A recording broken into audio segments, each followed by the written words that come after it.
Good evening and welcome. I'm going to call the regular meeting of the Nevada City Council to order. Today is Wednesday, May 22nd, 2024, and it is 6:30 p.m. We have the Nisenan tribal recognition this evening. Vice Mayor Peterson, would you please get us started? Yes, thank you. We acknowledge that the Nisenan people are still here among us today, though nearly invisible. We understand that we are on Nisenan land that was never ceded, and the original tribal families have yet to recover from the near genocide of their people. As a resident or visitor in Nisenan land, we support the Nevada City Rancheria Nisenan tribe in efforts to stabilize their people as well as their campaign to restore federal recognition. Thank you so much, Vice Mayor. And Mr. Klein, would you like to lead us in the Pledge of Allegiance, please? I would. I pledge allegiance to the flag of the United States of America and to the republic for which it stands, one nation, under God, indivisible, with liberty and justice for all. Thank you, Councilmember Klein. All right, Madam Deputy City Clerk, can I have a roll call, please? Councilmember Stacy? Here. Councilmember Klein? Here. Councilmember Fleming? Here. Vice Mayor Peterson? Here. And Mayor Fernandez? I'm here. All 5 members present. Excellent. Next is the adoption of the agenda. Council, now is the time for any agenda modifications. Just a note to folks in the room, we will be moving public comment for items not on the agenda to the end of this meeting. With that, would anybody like to make any additional changes to the agenda, pull consent items, or do we have any recusals to announce? I have one comment on item 8, but it doesn't require that it be pulled from the agenda. I would just like to speak to it for a moment. Great, so we will deal with that when we get to the consent agenda, yes. Awesome. So I'm looking for a motion in a second to adopt the agenda. So moved. Second. Great, I have a motion and a second. All those in favor, please say aye. Aye. All those opposed, not hearing anybody. Okay, motion carries. Thank you so much. Hi. I believe city council salaries on the consent agenda, is that correct? They are, Can yeah. I pull that, please? We will let you know when it is time to come up and make comments on the consent agenda. Thank you so much. Okay, great, thank you. All right, so first we are going on to a presentation. We have a presentation of Defensible Space Inspections 2024, Nevada City Council, Office of Emergency Services, presented by Evan. Hello, Evan from OES. Evan, will you please say your last name for me? Yes, absolutely. Good evening, Council. Evan McLenithan, your Community Risk Reduction Officer. There's a couple other pieces to that name as well. And your last name? Oh, McLenithan. McLenithan. Thank you so much. Absolutely. Tell us what you got, sir. All righty. I'll wait for that presentation to open up, but I'm going to give you a brief overview of the Defensible Space inspection process that we're following this year.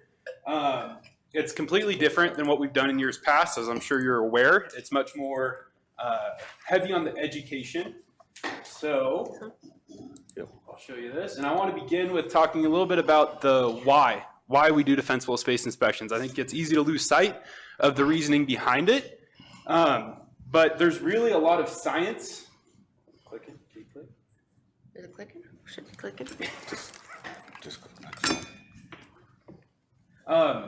But this environment we live in, right? We live in a coniferous forest. It's fire dependent. Fire's not going anywhere.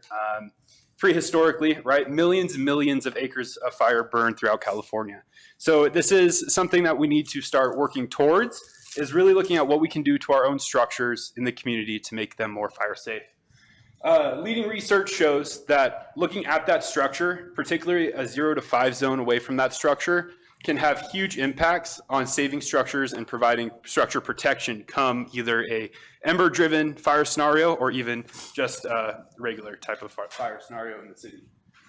Education is absolutely essential in this process, so that's why we're using this approach this year. Is right now every single parcel within city limits is receiving, you'll see in a second, a very educational type report on their property.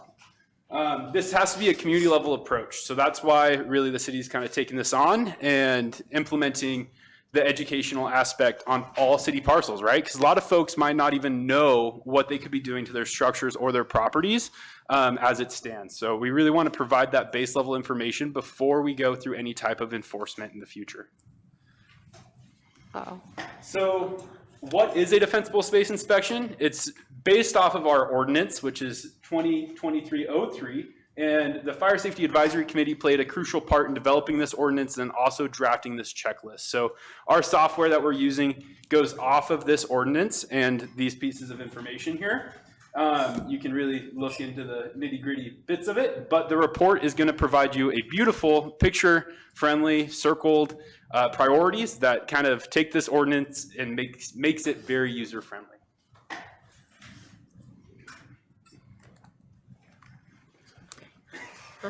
So every property will, first I'll walk you through the kind of processes that we're using. OES staff, me and Camille, one other person, will go through and look at the structure with our iPad, and we use our software, and we're looking at priorities to help folks understand what they can do on their properties. So we take photos. So I know people might be a little apprehensive to the fact that we have our iPads and we're taking photos of their properties. We don't intrude upon the property. We stay from that driveway or street level. Unless we see the homeowner and they invite us in and want a little bit more depth, we're happy to do that as well. So that's step one. Step two is we leave a door hanger on the door or in the mailbox, whatever is more convenient or less intrusive. And it provides a QR code for the homeowner to scan, and they have to input a code that we write on that little line. You'll see a better picture in a second of that. And I do recognize the fact that some folks in this community might not have smartphones. So my personal contact, email, and phone are listed on there. This has been proven to be pretty effective. I have quite a few folks calling me and saying, hey, I don't have a smartphone. Can you just email me the report, or can you even just bring me a paper copy? Happy to do that, right? So we have that option on there as well. Next slide. So this is what it looks like when you scan the QR code. You type in your address, and then you type in the code that we wrote down. Each code's unique. I apologize, my handwriting's not the best, so I've had a couple people complain about that. Working on my G's. I don't write very good G's. But you input that code into the software, and then next slide. You have to set up an account, but it's just first name, last name, phone number, and email, which is really helpful from my side of things, right? If somebody has a question, we can keep that conversation open. They can email me, and then I can also email them if an issue arises. I've had a couple of people call me, and I just pull up their address, and I can see exactly what we're talking about. So very helpful on that front as well. This is a picture of kind of the report that each home receives. This is of City Hall here. So it lists out priorities. It tells you whether that issue is a defensible space issue or a home hardening issue with those pictures I mentioned. Something to note is when you open it up, it can be a little bit different on an iPad or smartphone versus a desktop, but you really want to navigate to that left-hand side that you see on the screen there where there's pull downs, and that will show you a checklist of priorities. It also, next slide, has a portion for you to show us what you're doing. So this is really helpful for data collection and recognizing, if work is actually being completed. So I really urge residents to use this feature because it's pretty neat, and it will also help us in the long run because you can enter how much money that costs you to create programs that can offer micro grants or opportunities for the city to assist with this type of work as well. So really important data, and it shows you it's real user friendly, a picture of the before and a picture of the after, in which you would upload there. Slide. Why we're using the software, the data is essential, right? I kind of just spoke to it a little bit, but to be able to allocate resources based off of the data that we're collecting this year is going to be crucial, right? The Fire Safety Advisory Committee, along with staff, can make decisions on gearing micro grants, gearing support, gearing community events, volunteer events, all these different things based off of actual data, which is going to be really helpful in the long run. And obviously, right, we're using an educational approach, and this can help us target areas of town or certain issues that we're seeing in our community with that education. Next slide. I really want to thank all those that have been doing this work. It's been really refreshing. A lot of folks, while I'm out there on the streets doing these home inspections, are really grateful for the information they're receiving, and then also coming up with plans to complete the work. So I really want to thank anyone that is doing this type of work in this field. Greatly, because it's going to make a difference, and that's why we're here, and that's why we're doing this, is to make Nevada City safer from wildfire. So with that, I'm happy to take any questions that you all have. Evan, thank you so much. Do we have any questions from the table? Comment? Absolutely. Great work, Evan. I know how closely you worked with the Fire Safe Committee to develop this work. I also appreciate the understanding that the purpose of this inspection is education. It is not punitive. It is about cooperation and education and support so that we can become together a fire-safe community. So great approach. Good work. Thank you. Thank you. Yeah, I got my little door hanger yesterday. I saw Camille scurrying away. I was going to say, wait, let me talk. But I was able to get the QR code, download my report, and go, oh, I didn't know that. I actually had a violation of the defensible space zone that I was unaware of. And I helped write the ordinance. So thank you. Thank you for that.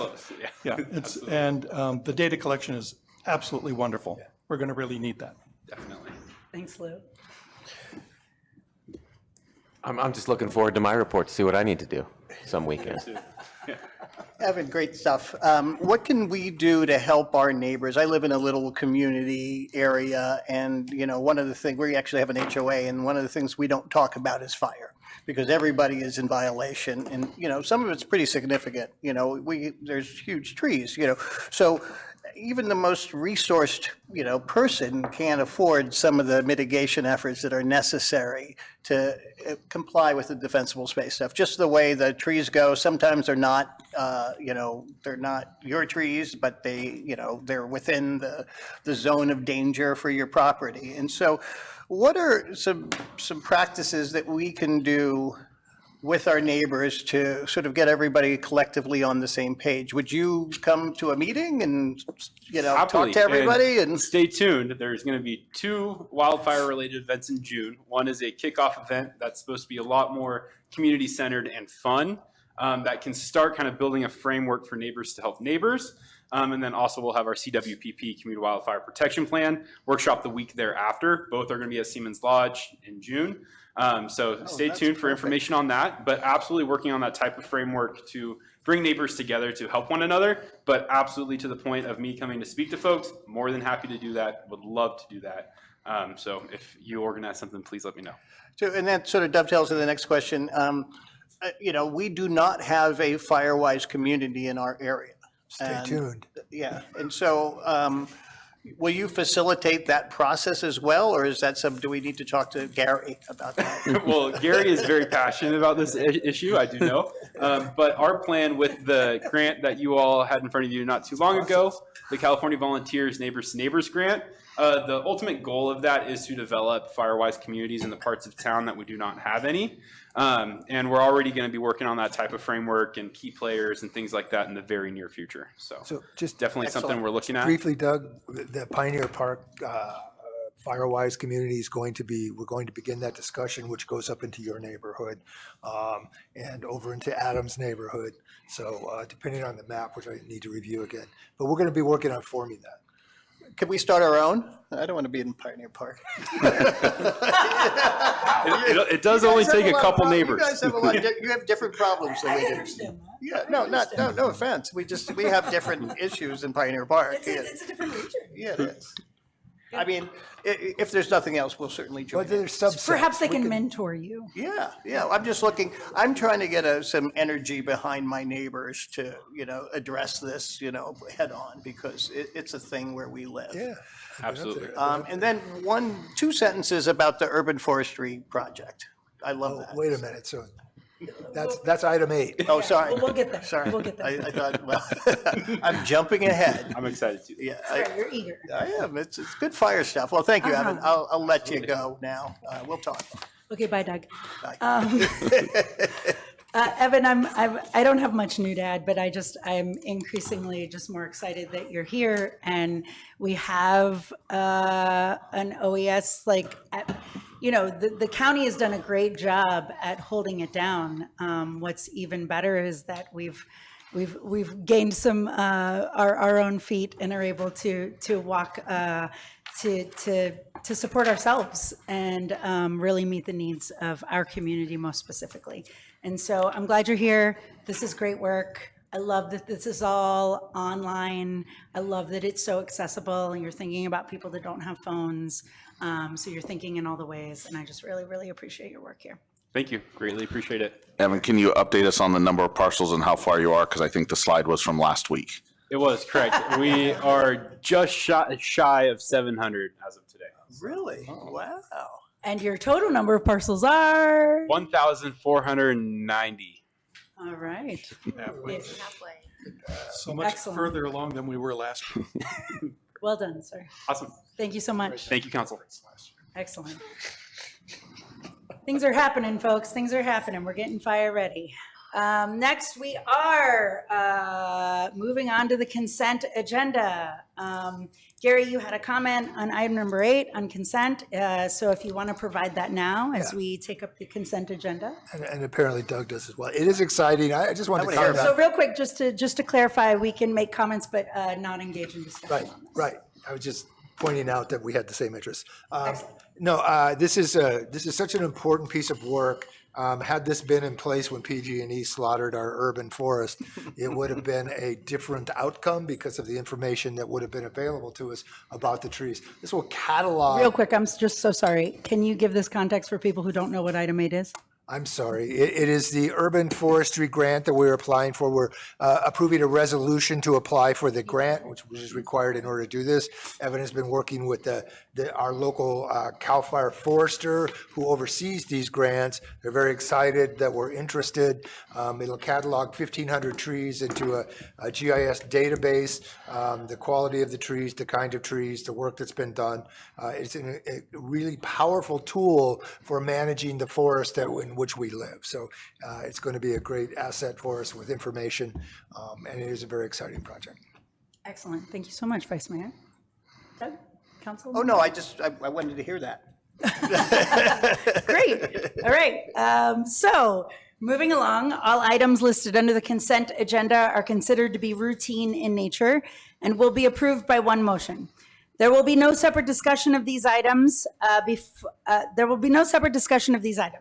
Before we take action on the consent calendar, we will hear any public comment on consent calendar items only. Do we have any public comment on consent items? Come on up to the podium. I think you know how it works, ma'am. Hi there, Renette Senum, and former city council member, mayor, 214 Drummond Street. And I want to speak to the salaries, and I want to make it very clear. I was very disturbed by last weekend's meeting, and this is why. I have a few reasons. I resigned 4 years ago almost, and if I were sitting on that council right now, I'd be voting no, and this is why. The salary is not an equity issue. It's not. It's not we're going to tear down the fence to a gated community. That's not the issue. The issue is basically economy of scales.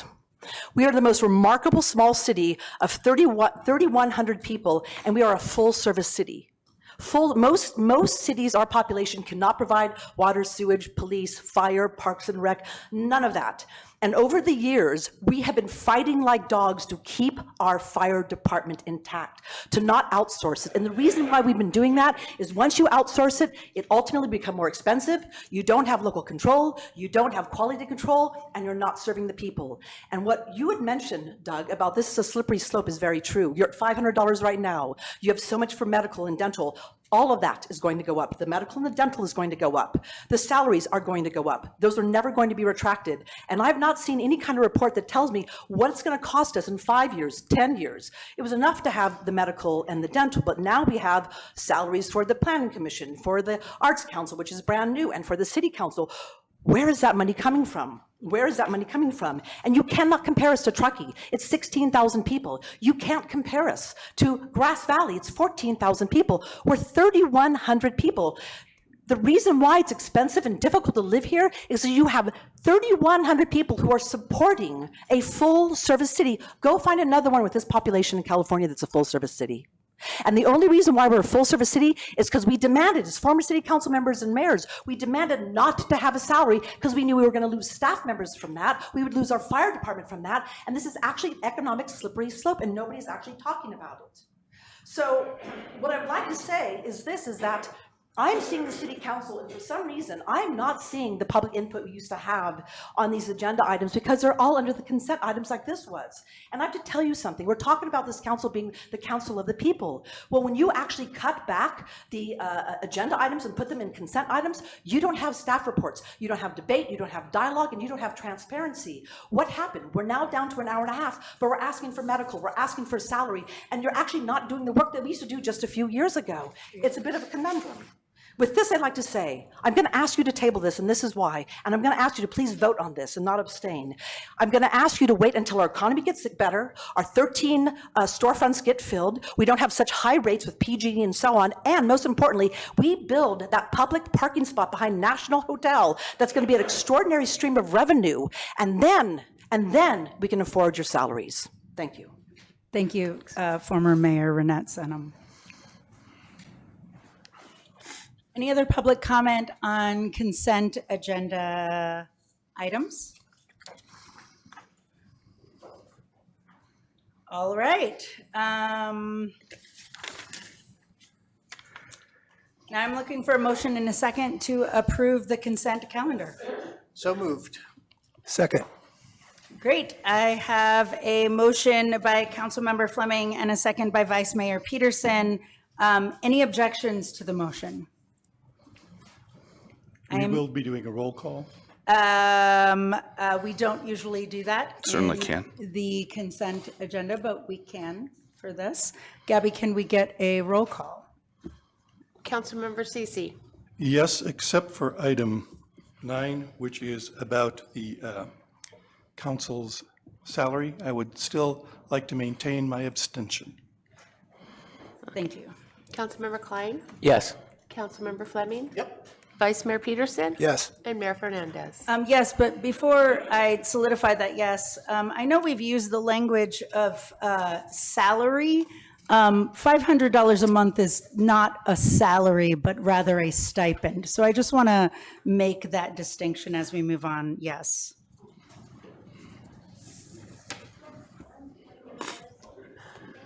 Great.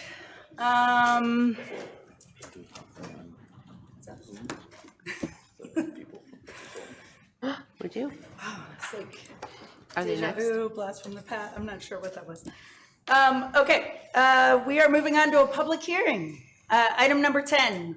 We are going to conduct a public hearing in consideration of adoption of resolution number 2024-13, a resolution of the City Council of the City of Nevada City, California, adopting the Regional Transportation Mitigation Fee, also known as the RTMF. We love our acronyms, don't we?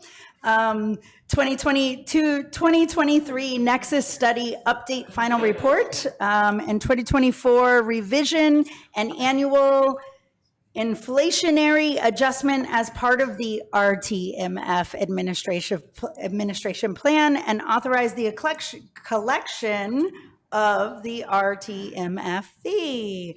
Mr.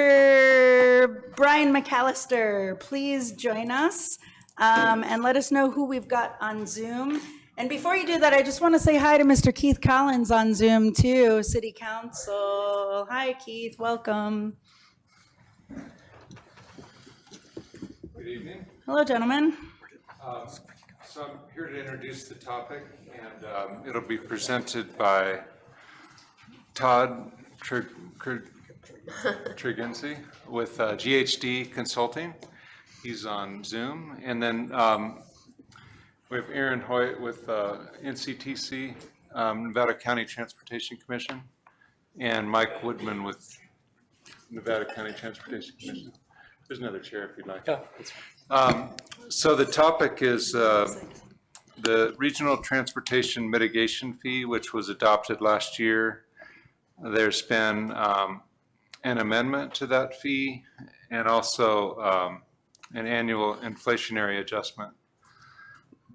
So this is related to it's traffic mitigation fees for any new building. So that's what the fee is for. And it's a regional fee, so the fee's collected and then accumulated until it is enough to contribute toward a project. And there's a list of projects that are adopted each year for implementation. So that's what the fees are for. It's for regional transportation traffic impact fees.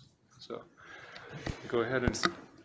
Mayor Fernandez, fellow council members, Mike Woodman, Executive Director of the Nevada County Transportation Commission.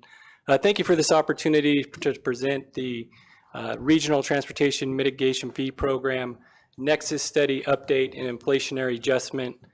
The Regional Transportation Mitigation Fee Program was first adopted back in 2001 and is truly a great partnership between the cities of Grass Valley, Nevada City, the County of Nevada, and the program is administered by the Nevada County Transportation Commission. So it's a great program. Without this program and the funding that it generates, some of these larger regional projects that are needed to help facilitate growth and residential units that we need wouldn't be able to be possible. So this is a great program.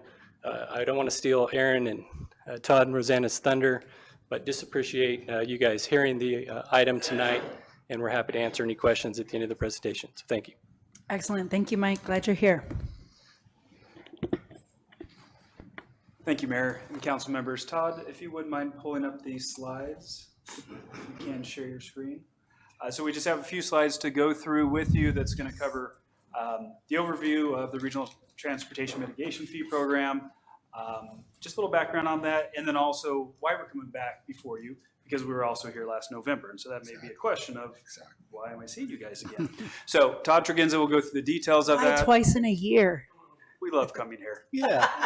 We love having you. And 2 different seasons. So with that, Todd, if you would go to the next slide. So as Mike mentioned, the Regional Transportation Mitigation Fee Program was adopted back in 2000, 2001. And really the impetus for that was development pressures that the Western Nevada County saw in the late 1990s.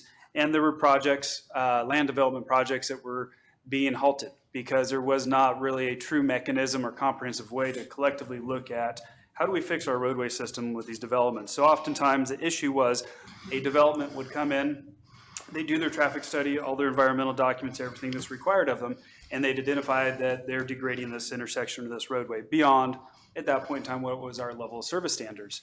So they were effectively, they broke the system, so they had to pay the entire amount to fix that piece of the system.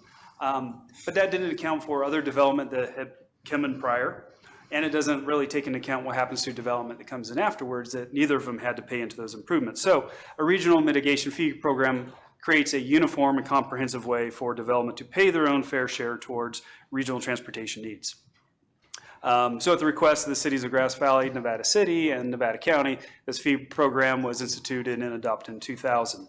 It's really a one-time fee on new development that comes in, whether it's part of a larger community, whether it's a single home being built on vacant lot or a remodel for an existing home. And there's fees for each of the different types of land uses, both on the residential and the non-residential side of things. And it does require periodic updates to it to account for changes in land use patterns, new projects that may have come online, projects that maybe we've completed and don't need to collect fees for, and also to account for cost increases over time with inflation. So that's the background, the history of the program. And what I'll do now is turn it over to Todd Tregenza to go through the amendment to the 2023 Nexus study and the changes that are required. Thank you. Thank you. Great, thank you, Aaron. And I just want to check, can you guys hear me okay? We can, Todd. Welcome. All right, perfect. Thank you, Aaron. Madam Mayor, council members, thanks for having us here tonight. I am going to provide a brief recap of some of the changes that you likely remember from our last presentation in November.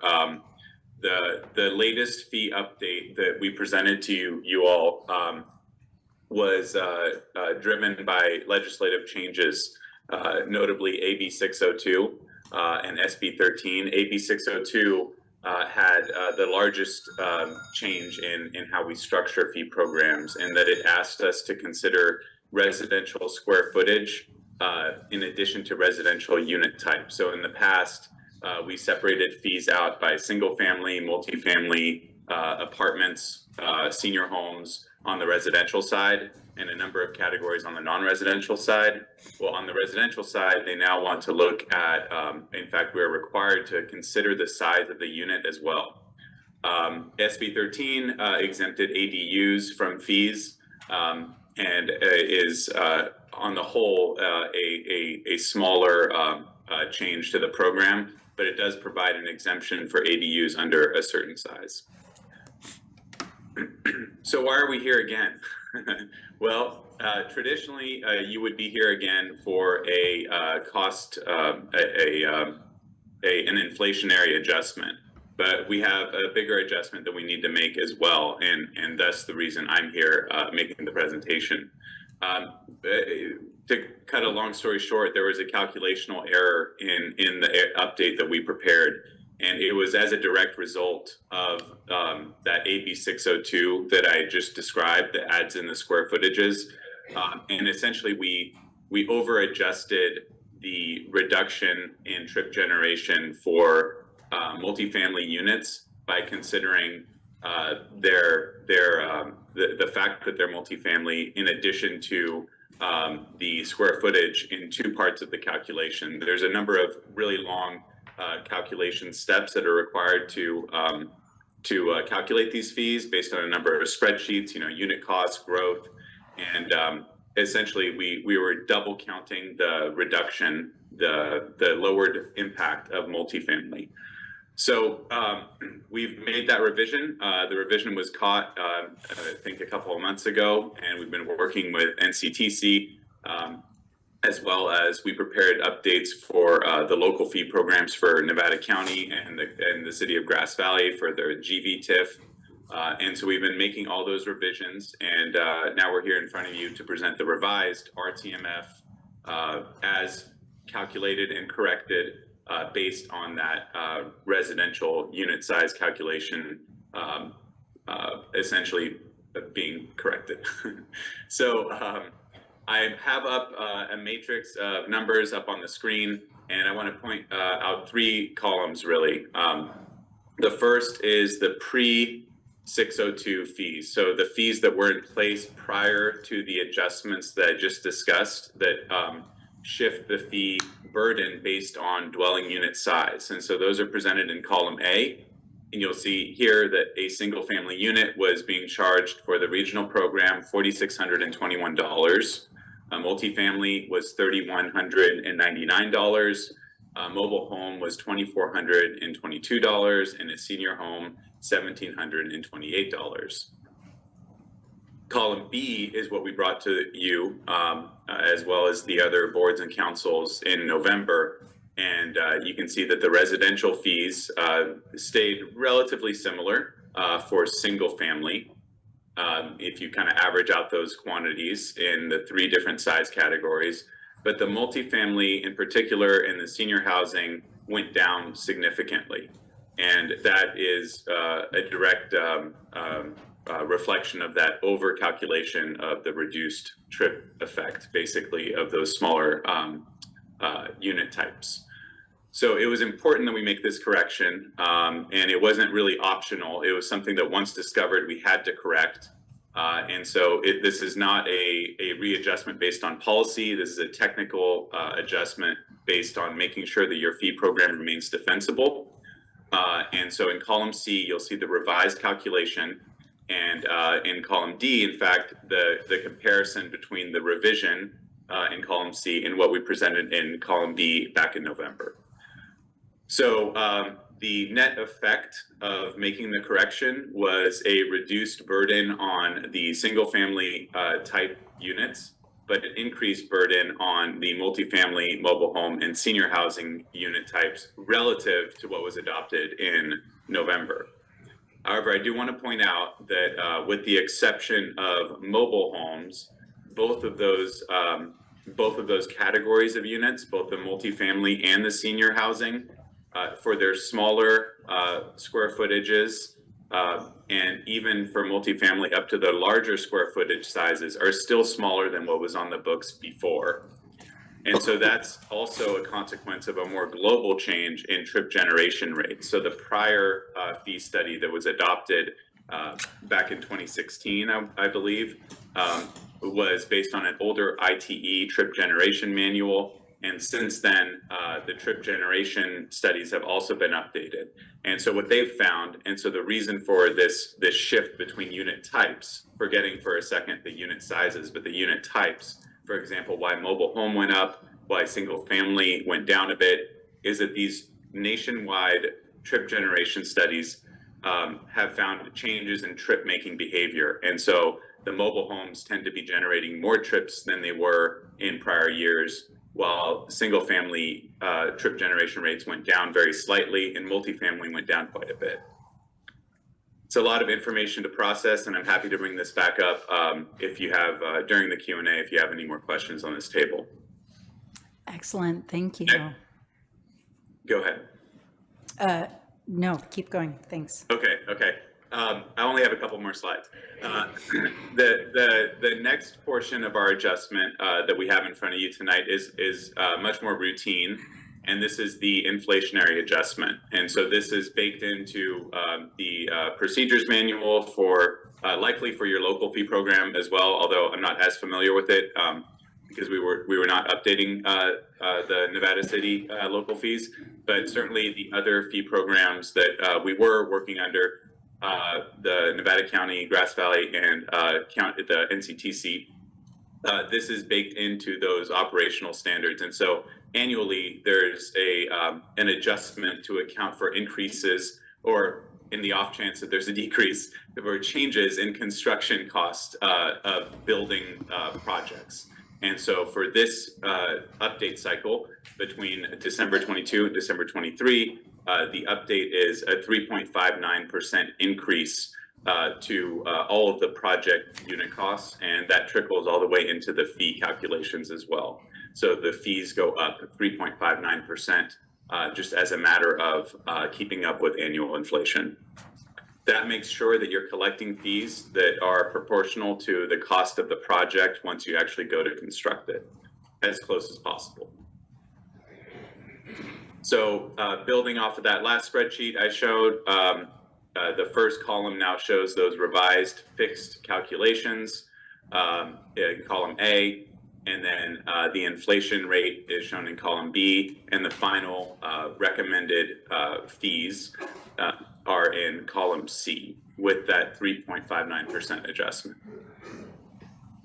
We also make that adjustment for the non-residential side. So there were no issues in the calculation of those, so there's no need to discuss any adjustments there. It's strictly an inflationary adjustment for the non-residential uses. And so for office, warehouse, retail, those fees all go up 3.59% to keep up with that inflation.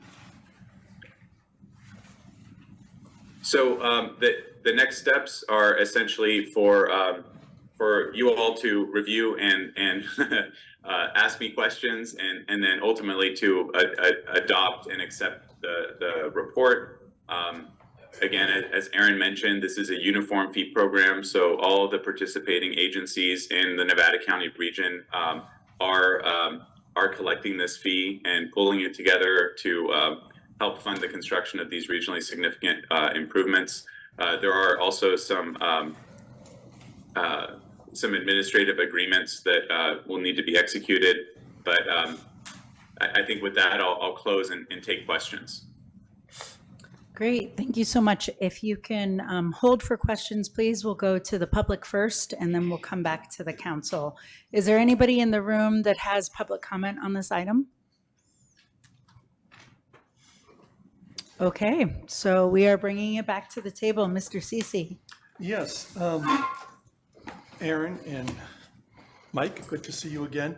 You may recall that in the March 20th, 2024 meeting of the NCTC, I raised concerns about the increase in costs for mobile home builders.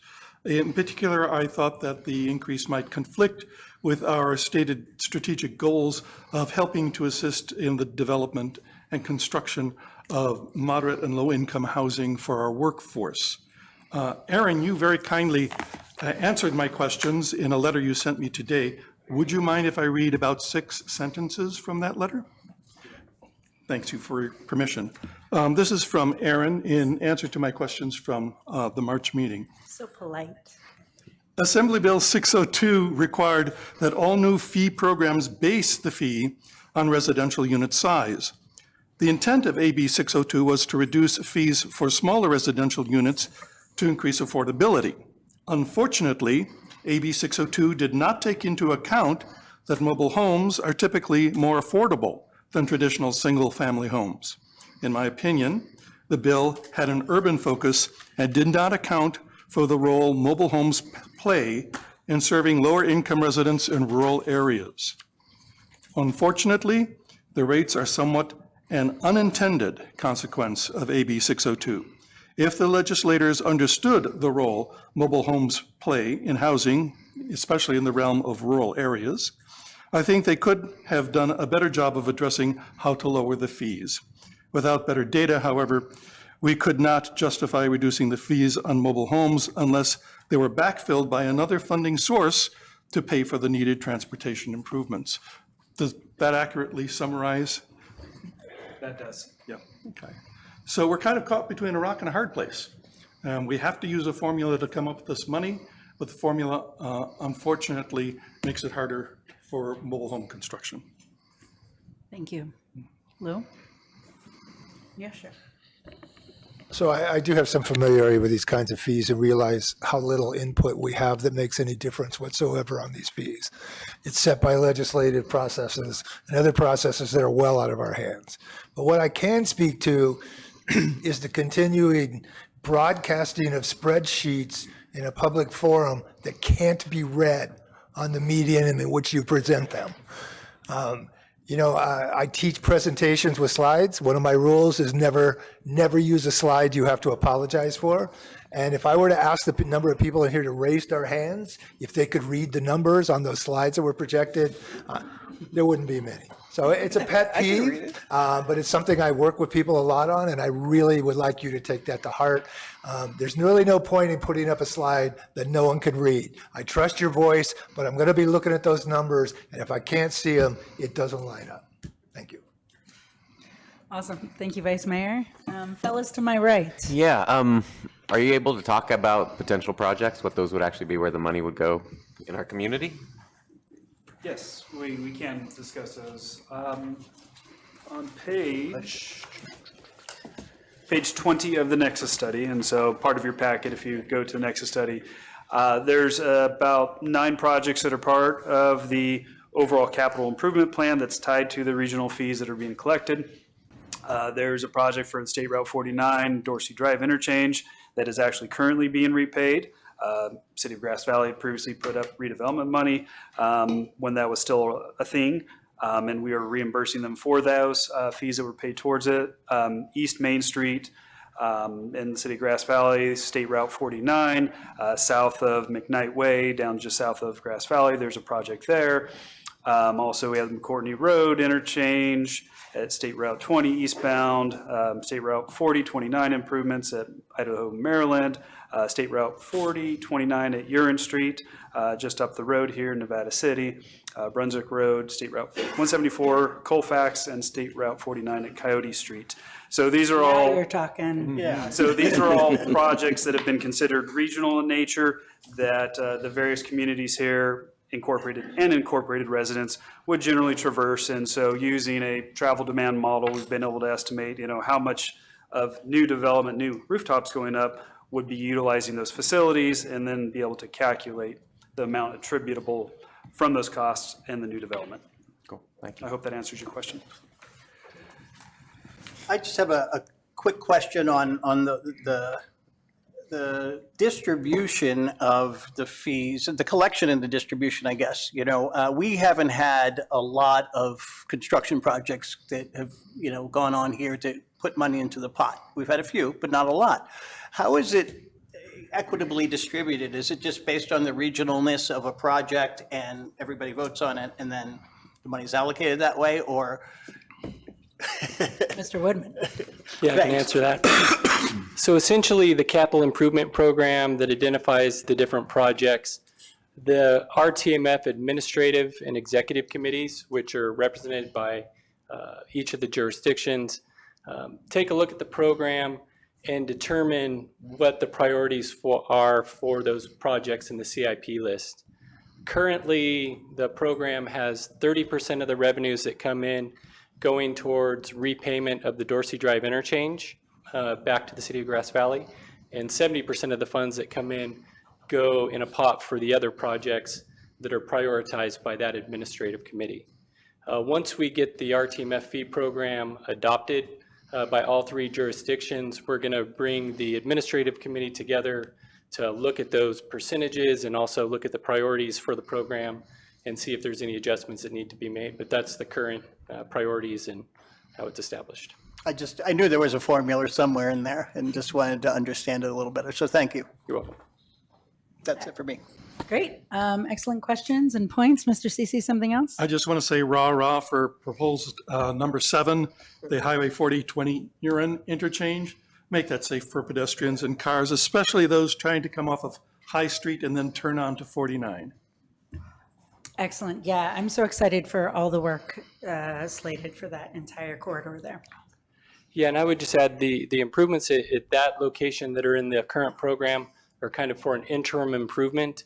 But we are working with Caltrans District 3, and they were looking to get some funding to do another comprehensive look at that intersection to see what we could do given the accidents and the concerns at that location. Thank you so much. Excellent. Thank you so much to our consultants online. Thank you, Aaron and Mike and Brian. Thank you to my colleagues for such good points and questions. And with that, I'm looking for a resolution to adopt resolution of the City Council of the City of Nevada City, California, to adopt the Regional Transportation Mitigation Fee Nexus Study, update, final report, 2024 revision, and annual inflationary adjustment as part of the RTMF administration plan, and authorize the collection of the RTMF fee. So moved. I'll second that. Excellent. Gabby, can we get a roll call, please? Councilmember Ceci? Yes. Councilmember Klein? Yes. Councilmember Fleming? Yes. Vice Mayor Peterson? Yes. Mayor Fernandez? Yes. Motion carries 5-0. Thank you so much, folks. Thank you. Thanks online. Thank you.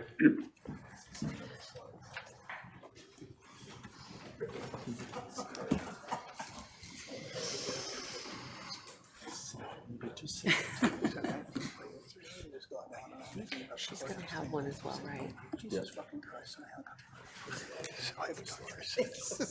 Okay.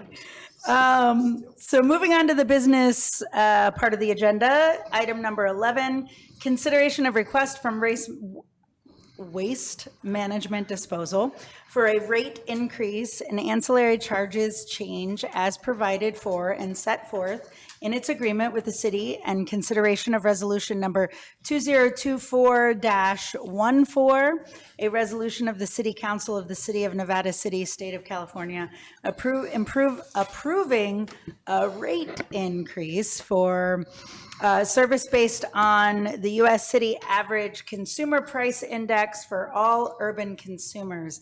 Mr. Sean Grayson, can you get us started on this, and then welcome. Of course, thank you, Madam Mayor. The item this evening is a request from WM or Waste Management or whatever name everyone knows the logo on the side of the truck. So whatever you call it, it's the same that provides our waste services here for a rate increase starting July 1, 2024.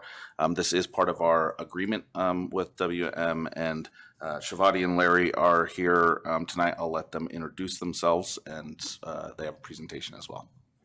Excellent. Welcome back, Shavati. Thank you. Good evening, Mayor and members of the council. I'm okay to go with my presentation. Okay. I wanted to do a quick annual update since it's been a while since I've been here. I know that the members of the Solid Hazardous Waste Commission have seen a lot of this presentation, so thank you for your patience. There'll be a lot of these slides are repeating, so. All right, so 2024 annual update, Nevada City. We can go to the next slide. Okay, so I just wanted to introduce a little bit about what's happening in the bigger picture with the corporation, since our company focuses on sustainability and not just, taking away your trash. There has been a lot of opportunity that the company has seen available, especially with potential recycling of fabrics and film. And so they're starting to pilot, they've collaborated with some organizations, and they're starting to pilot some of these programs this year as well as next year. So just keep a lookout for that. It's not here, but I also wanted to mention that third year in a row, we're on Forbes list of best employers for diversity. Just wanted to mention that. Okay. Yeah, next slide. So what's new, a little bit more of a local impact. Last time I came here, I mentioned that we were going to have an upgrade project in our Sacramento Recycling Center. That's where all the recycling from Nevada City and Nevada County goes to. Potentially, this should be done by October 2024.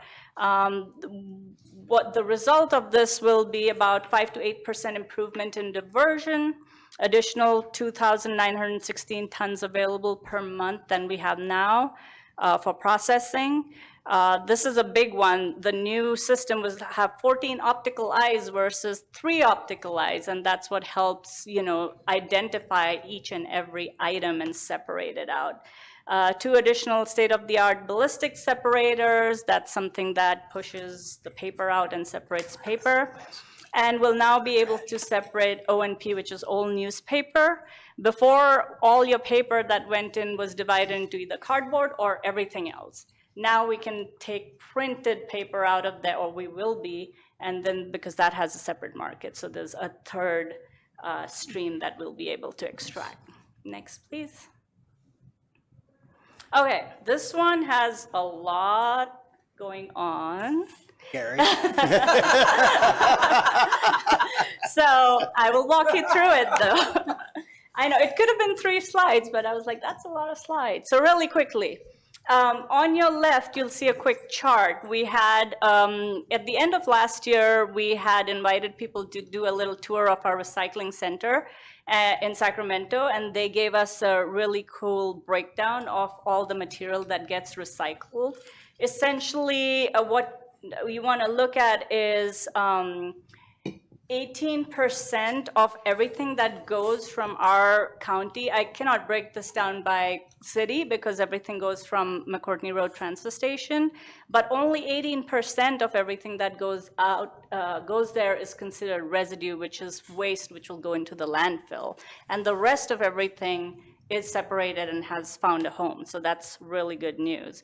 And out of that, Are you able to tell us more about those homes? I've heard stories. Say that again? Are you able to tell us more about, you said everything else has found homes. Yeah, so, WM being one of the largest companies in recycling, we're able to leverage that size and ability to find markets, whereas other places cannot. Okay. There was a time, for example, last year where a smaller company very adjacent to us had piles of paper lying because they couldn't find market for paper. Mm-hmm. And that was a surprise for me because I never heard that, but we have markets for all our products that we extract from the recycling stream. Okay. All our domestic, all our curbside recycling plastics also go only in America. The Great. WM made a commitment to do that a few years ago. The rest, yeah. And then out of all that residue, 6.2% is plastic bag material. So that's still always the biggest culprit. And we're always telling people, please don't put plastic bags. And 1.1% is film. The next chart that you see there is Nevada City. So I was like, what can I get that's a little bit more relevant to Nevada City? So this shows how much waste we collected last year from Nevada City. And out of the total tonnage, it breaks it down into residential, commercial, roll-off. But the number to note is the hauling diversion, which is 36.35%. Our goal is always for every jurisdiction to have at least their community recycle half the material that they throw out. So there's an opportunity there is what I wanted to show as far as education, outreach, whatever we can do in partnership to help residents and commercial and businesses to recycle more. Diversion highlights for the first quarter. Again, a lot of this is county information because it can't be separated, but everything that we do serves all 3 jurisdictions. So we've collected about 100,000 pounds of e-waste at an event that we had in April in partnership with the Soroptimist. 6,200 pounds of waste were collected by, again, another nonprofit called 530 Off-Road. And what they do is they go to hard-to-reach areas where others cannot go to and pick up illegally dumped things. And we support them by giving them free vouchers to take to the transfer station. And then we collected about 8,128 pounds of e-waste, 8.8 tons of bulky, and 3.74 tons of yard waste when we had the Nevada City community cleanup this year. About 833 mattresses were recycled, 1.89 tons of carpets were recycled, and then we have added a small recycling collection area in Loma Rica by our office, so we were able to collect about 850 yards of recycling over there. And then I believe the city's also partnered with the events that we're having at McCourtney Road now, so we'll be sharing numbers for that shortly. So that's it with that slide. Next slide. Okay, voice of our customers. So last few times I was here, our customers had things to say. So I wanted to share. We do have a process where we send out monthly surveys to all our customers, and then out of all those who reply, we track it. The statistics you see there are, the top one is the overall satisfaction trend, and it goes for all last year, January through December. You can see in February and March, it went way down. And then it's way back up now, and you can see, I don't know if you can see, but there are numbers there saying 8. Cannot see. Okay, so it's 8.02. I'll point you what you need to look at. The light green one is for this year thus far, and then the dark green one is for last year. And so this is how we see our opportunities of where we should be. And that top line you see is 8. That's the standard we want to reach, we want to meet. So as you can see, that we're trending upward, and hopefully we'll be more consistent at that area. The bottom one that you see is average days to resolve. So when people call and they have issues or questions, the light green is tickets that are given out. The dark green is cases, and it tells you average number of days. So this, you want to see it going down.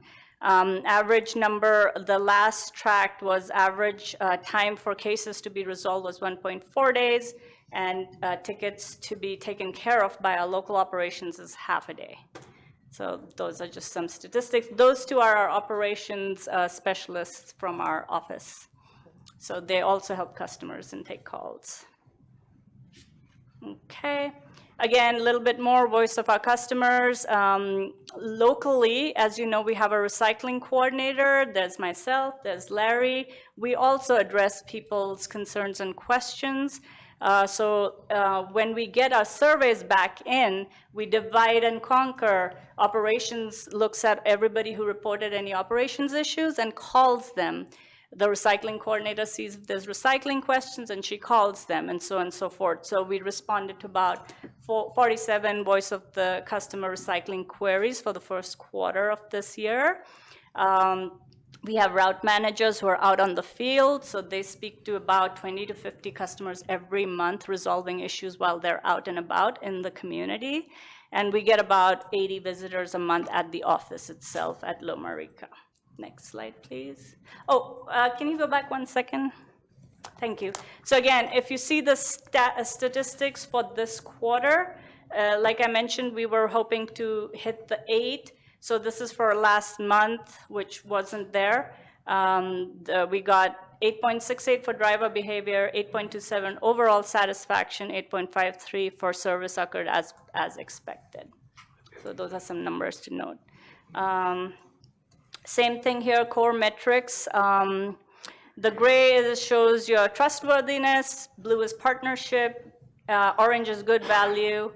The line running across is overall statistics, so that again shows the trend for November through April, and where we are close to that 8 standard.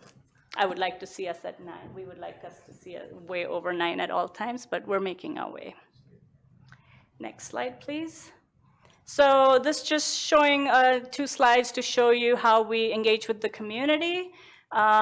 We are at schools providing outreach and education or supporting them. We're in communities, either doing events with them or giving in-kind donations or being membership of organizations or providing monetary sponsorship. The highlighted in dark yellow, I tried to pick out the Nevada City ones, are where we've engaged in the last year and this year. And then one more slide, please. Next one. Same thing, this is the tabling events. So if you go out and about at events, you'll see us there with our tables and our little recycling wheel trying to talk to people about why it's good to recycle. And we're also helping a lot of marriages because husbands and wives don't agree on what needs to be recycled. So we get to tell them, give points to one or the other. But yeah, this is just a snapshot of all the places you'll see us at. Wives and wives always agree. Yeah, I like that. Touché. That's not true, by the way. All right, so the next one, just an overall, we've made about 8 school presentations at Rotaries, business groups, Sierra College, had about 465 conversations at tabling events, where you see AB 341, that's specifically mandatory recycling for businesses. So one thing our recycling coordinator does is visit businesses and make sure they're recycling because it is mandatory. But more than that, if they are found to have contamination, they get a fine. So what she does is sees if anybody has multiple dings on their monthly, fines, she goes and talks to them and says, how can we help you not get this? And whether it's educating the staff or giving them signage or helping them in any which way, we make sure they're doing it correctly. And then the last one is restaurants. Also, we've conducted 3 different trainings. Next slide, please. So these are just some resources. There's a Recycle Right resource on WM.com. And every year, our sustainability report comes out. So 2023 sustainability report is on sustainability.wm.com, where you can see all the other good work that we do. And thank you. That's my presentation. And I don't know if maybe Sean will talk about the price increase. I'm not asking for a price increase. Come on, He gets to deliver the good news. Yes, so I can pull that up, what they have there. It's the same format that the council has seen in previous years. There's 2 different components. One is the service component and one is the disposal component. So the increase is 2.62% for the service component and 4% for the disposal component, both related to the indices that are in our agreements that Shivati spoke to a little bit earlier. What's not in there, what there was last year, was modification to non-contractual related items, specialty things. I think last year it was for over 10 recycle carts or something like that, there was a fee. There's not any of those additional requests in here. It's just exactly what's in our contract. Excellent. Thank you both. We are going to please stay close by. We're going to open it up for public comment at that podium that you're standing at, and then we'll come back to the council who might potentially have some more questions. Thank you so much, Shivati. Any public comment on this item from anyone in the room? I see you all are here for another item, aren't you? Okay, bring it to the table. Fellas, what you got? Just anecdotally, Yes, Adam, yes. since you're on the solid waste I am on the committee, I would solid like to waste go to committee. you first. The numbers you were showing for satisfaction and so forth, I will say a year ago or so, I was hearing a lot of grumbling from neighbors and friends and so forth, and this time, nothing. It's anecdotal, but it indicates that you guys have made some course corrections that I think the community appreciates. And also the things like the green waste events and putting the bins around, I think this does a lot for creating a good feeling. Thanks, Adam. Who else?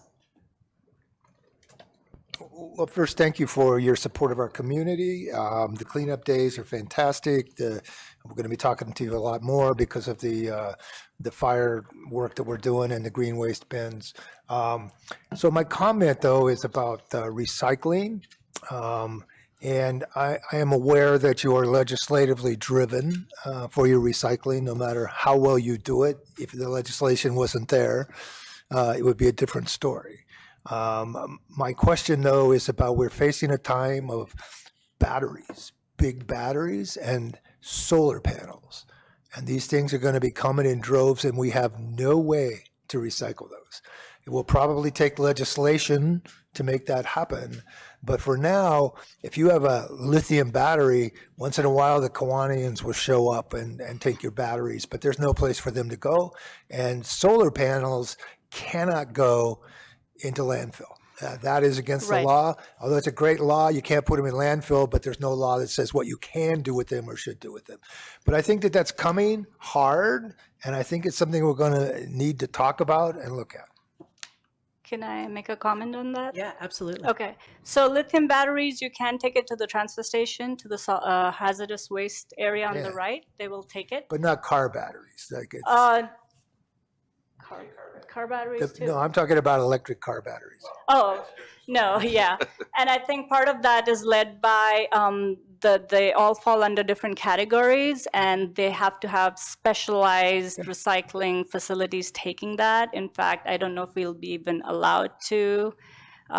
So we'll wait and see what happens But I with can that. take my tool batteries to the hazardous waste. Yeah. Okay, thank you. Yeah, so anything that we can take, and a lot of the hazardous waste doesn't go through, we're just like the intermediary, because it goes to a third party that is capable of processing it. We don't even want, process it.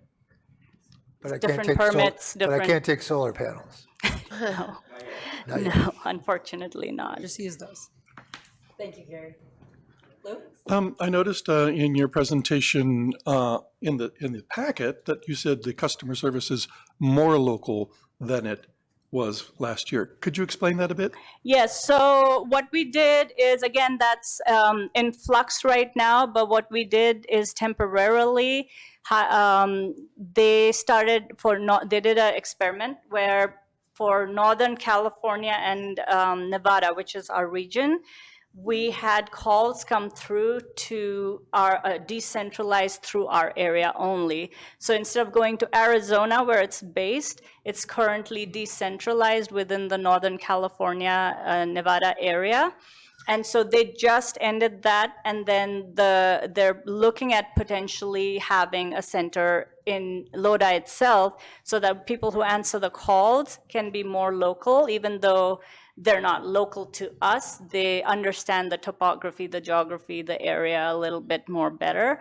So WM's looking at these potentials of having more localized, that's why I said kind of localized. I removed it because it's still a experimental basis right now. Yeah. I encourage you to continue the experiment. Hi, Shivati. Hi, Hello. Larry. Good to see you guys again. Thanks for the presentation. A couple things. The plastic bags, talking about an issue that, spouses and partners get into arguments about. If the trash is in a plastic bag, that's verboten, right? Right. And that just requires an extra step for you guys to take it out and then separate it. Or, So trash can be in a plastic bag, and it always is. okay. Just recycling cannot be in a plastic bag. It needs to be just loose. then this is a question that was asked to me. So Okay. if it's in a plastic bag and you're looking for the organic waste, how do you go about tracking that? So organic waste will eventually, so are you talking about, right now it goes with the trash? Yep.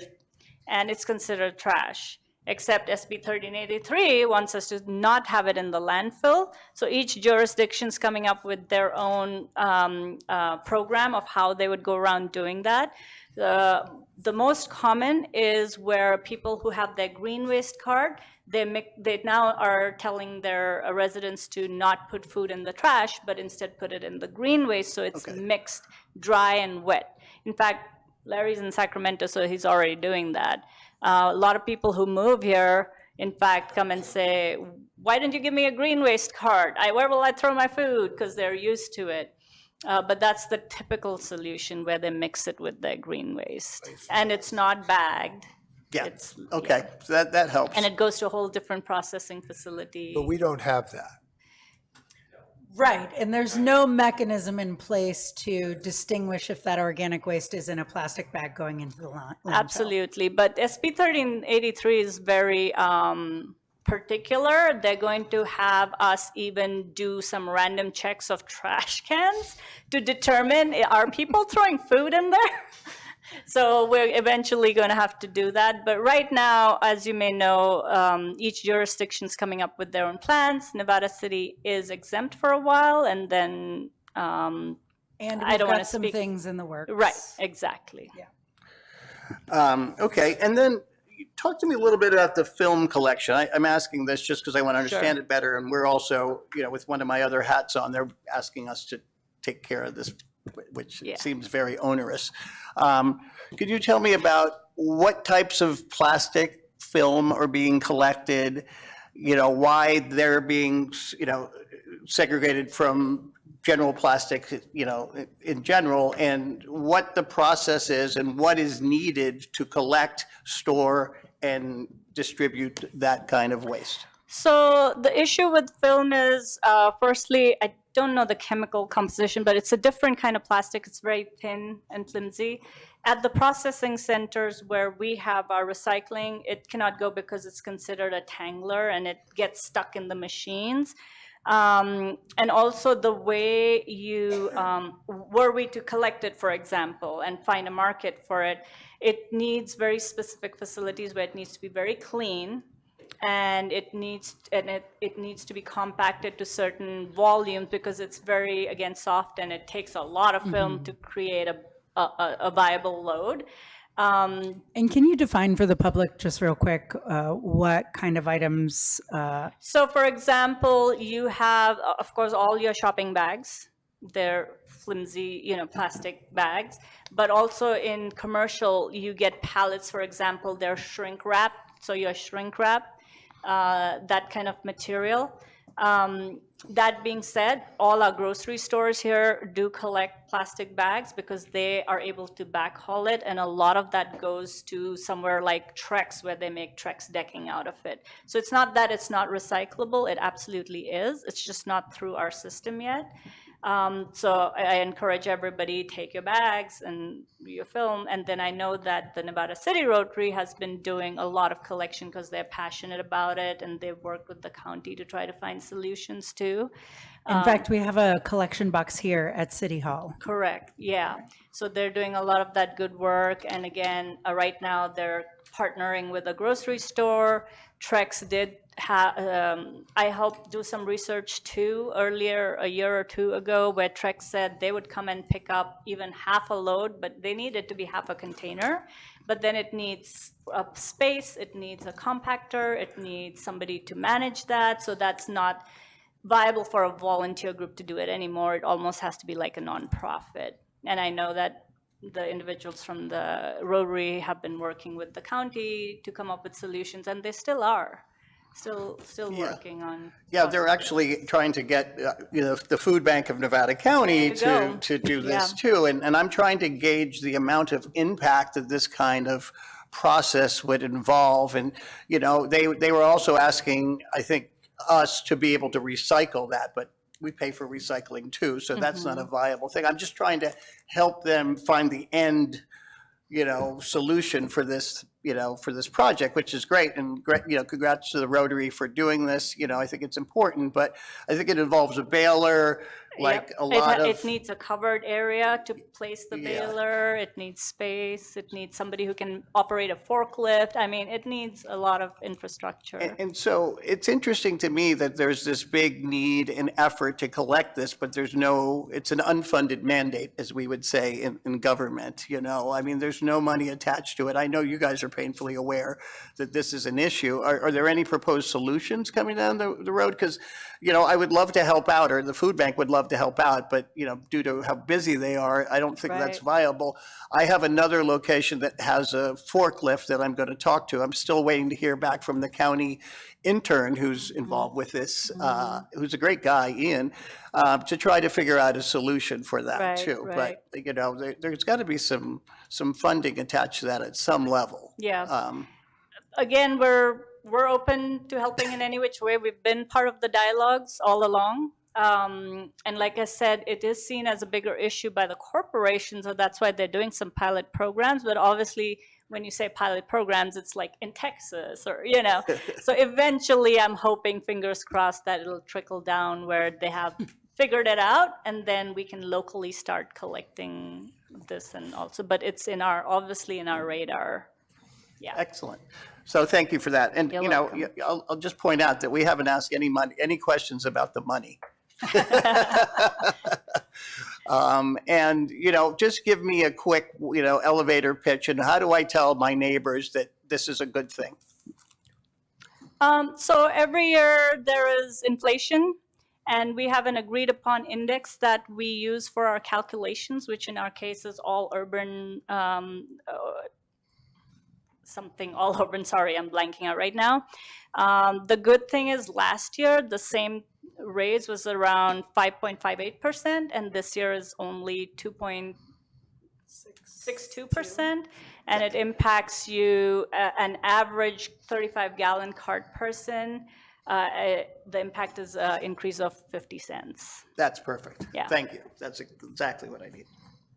Excellent. Thank you so much, Shravati and Larry, for being here and being a part of our community. It does feel like you're a part of the community. Thank you for that. I think I have nothing else to add. My colleagues did a good job. So I am looking for a motion to adopt the resolution. I move we adopt the resolution. Second. Great. I've got a motion and a second. Gabby, can we get a roll call, please? Councilmember Cece? Yes. Councilmember Klein? Yes. Councilmember Fleming? Yes. Vice Mayor Peterson? Yes. Mayor Fernandez? Yes. Motion carries 5-0. Thank you all so much. Thank you. Thank you. Have a good evening. Good evening. No Thank pictures you. of my bald head in next year's presentation. As long as it's big enough to read. So I want to thank folks in the audience for your patience as we sift through the business of the city to get to this next item, item number 12. If you'll give us just a few more minutes, we're going to take a 5-minute recess for a bio break, go to the bathroom, get some water refills. Be back in just a few minutes. Thanks, folks. You're doing a great job.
Okay, folks, we are going to reconvene. At the end. We've got staples in the side walls. And we are moving on to item number 12. 11, I think. What's that? I think it's 11. Nope, item number 12. Consideration of one, adopting the recommendation of the Nevada City Courthouse Ad Hoc Committee recommendation in relation to the site selection for the courthouse relocation. And two, directing that potential partnership opportunities for the site return to the City Council for consideration of approval before August 2024. Mr. Sean Grayson, City Manager, take it away. Thank you, Madam Mayor, and thank you, Councilmember Cece, for pointing out the numbering error again. So the it just depends on where you look. So the mayor mentioned earlier in the meeting that we love acronyms. There's only two in this staff report, I believe. So the first is the Judicial Council of California, that I'll refer to as the JCC. They had a previous name change for those that remember a long time ago when we were trying to get a courthouse. And so the JCC has approved and obtained initial funds for the relocation of the Nevada City Courthouse to a new location over the next 5 to 7 years. The way they got to that was through a separate process that's now complete that they called an initial study. That study basically contemplated three things. One, to rebuild the courthouse in its current location, or to rebuild within the interior walls. Two, to raise the building and rebuild on site, and three, to relocate. They had a second acronym. They had a public advisory group, or a PAG, which I'll get into a little bit, for that initial study. It involved the same groups, although the groups had different representatives at the time. That process, it was relatively not transparent and had relatively little opportunity for us to engage in a meaningful way. Ultimately, that process, the biggest factor in the grading of that was money. So there's a $60 million difference between what they selected and what it would have cost to stay at the initial site, and that to the JCC was a bigger factor than any of the other factors. Whether we like that or not, that's the situation. So that initial study went through the Judicial Council, JCC, and ultimately they recommended number 3, which brought them into the budget process, where they requested and received money to start the acquisition phase of a new site for a new courthouse. And that started the entire process over. And so, much to the chagrin of some of the people that may be in the room or that were involved in the initial process, when they committed in writing to keeping the courthouse within Nevada City, or at least within our sphere of influence, so that it would be annexed into the city, that went away with this new process. So they started anew and started looking for property that could meet the needs of the JCC with regard to the courts. They have a very large manual that has their standards, and it contains everything from size and parking and setbacks, and how much space they need for bomb prevention and a variety of other factors. So they did ultimately reconvene the PAG, which the Public Advisory Group, which does not, despite its name, does not have any public membership. It does have representation from the county, Nevada City, Grass Valley, the town of Truckee, district attorney, sheriff, probation, public defender, the Nevada County Bar Association, Nevada County Courts, and the JCC is the predominant staff members from the JCC is the largest attendees to the group. It is the designated interface for the process. So we have, as they've worked through their process, we have been attending those meetings and are involved to the extent that we can be. They always offer us the opportunity to speak, but that whether or not our comments get into the processes is up to them, but they do offer us that opportunity. As they went through their initial activities, they were looking at a variety of sites all over the place. We're able to eventually, with Bill Falcone and our city engineer, Brian McAllister's help. Basically, we took every parcel that is in Nevada City that would meet their 4.5 to 5 acre minimum needs, regardless of zoning or anything, just put it all on a map and show it to them. So that included things like Sugarloaf, which is, the court was never going to go on Sugarloaf, but that's a parcel that meets that, that size requirement. It included the old airport. Well, they weren't going to put it at the old airport either because there's no infrastructure there. Nonetheless, we showed everything that there is. Of course, they did not take us up on most of those. Nonetheless, they ended up with 14 total parcels that they looked at and graded.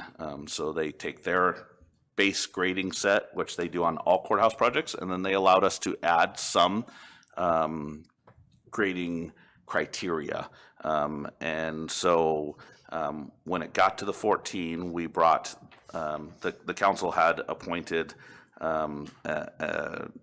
a courthouse ad hoc committee. This would be the third iteration of a courthouse ad hoc committee, one in 2009 and one in 2019. So you appointed that committee in on Valentine's Day, February 14th this year, with Chair Paul Mattson, who's still in the back of the room, and Councilmember Fleming, and then myself and Brian McAllister, your city engineer, served with them. We brought that initial list of 14 to the committee, not knowing how it would be entirely scored, but a first pass. It was a public meeting, although there was not much public involved.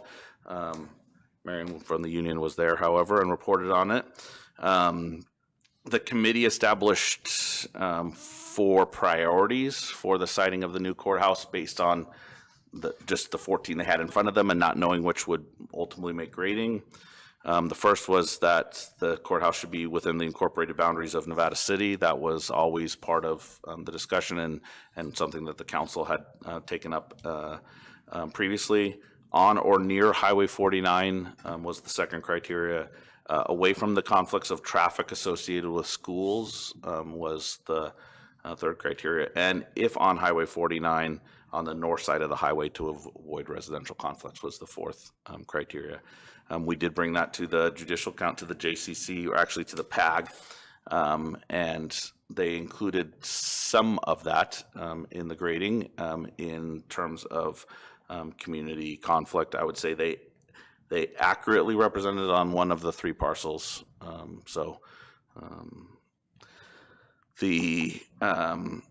After that final PAG meeting, for now, I'll get to what is coming in the future. The Judicial Council did announce that through a press release that the 3 sites have been selected as finalists, and that is true. I was at the meeting. There was a vote. The vote represented, is this what the piece of paper says? And I'm not insulting them. I'm not trying to disparage them. In fact, this is not a common practice for the state. In other words, if they were going to build a new Caltrans building, a new CHP headquarters, or even move a DMV, there would not be any process like this. It would just show up on our front doorstep. So while I really don't like the process, especially its community engagement, at least there is a process. So we should take up the opportunity to engage as much as possible. So the 3 sites selected were the current National Forest Service location on Highway 49 on the north side of Highway 49 at Coyote, what's referred to as the Melopello Hirschman area, which is essentially the northwest corner of Cement Hill Road and Highway 49. That's a combination of a privately held parcel in that triangle there at the intersection, as well as a portion of city-owned property. The former tenant of the house that was taken down, I think, is in the room as well. Although the city's not been asked to sell that property, that is the site. And then the third is a conglomeration of currently residential parcels, the southwest corner of Highway 49 and Coyote, essentially East Broad to Coyote on the south side of Highway 49. If you're driving on Highway 49, and looked at it, it would look like a steep slope, and you don't see much behind it. If you went to the other side, to the residential streets, you would look straight up at that steep slope. So it would be blocking out the sun for those houses that are below grade there. The consultants to the JCC architectural firm is completing a technical review and scoring of the 3 sites. looking at everything from architectural, engineering, environmental, planning, costs, and other related actions that they consider need to have a technical grade or somebody, you know, to grade it that is not the PAG. Once that's complete, the information will come back to the PAG in August to review those three, because even though there's a scoring order 1, 2, and 3, they won't know what their final 1, 2, and 3 is until they have that technical grading. That meeting won't come until at least late August. That will be the next opportunity for us to share the council and the community's input on site selection. So our committee, our courthouse ad hoc committee, met again on April 2nd to take those 3 sites and solicit stakeholder input.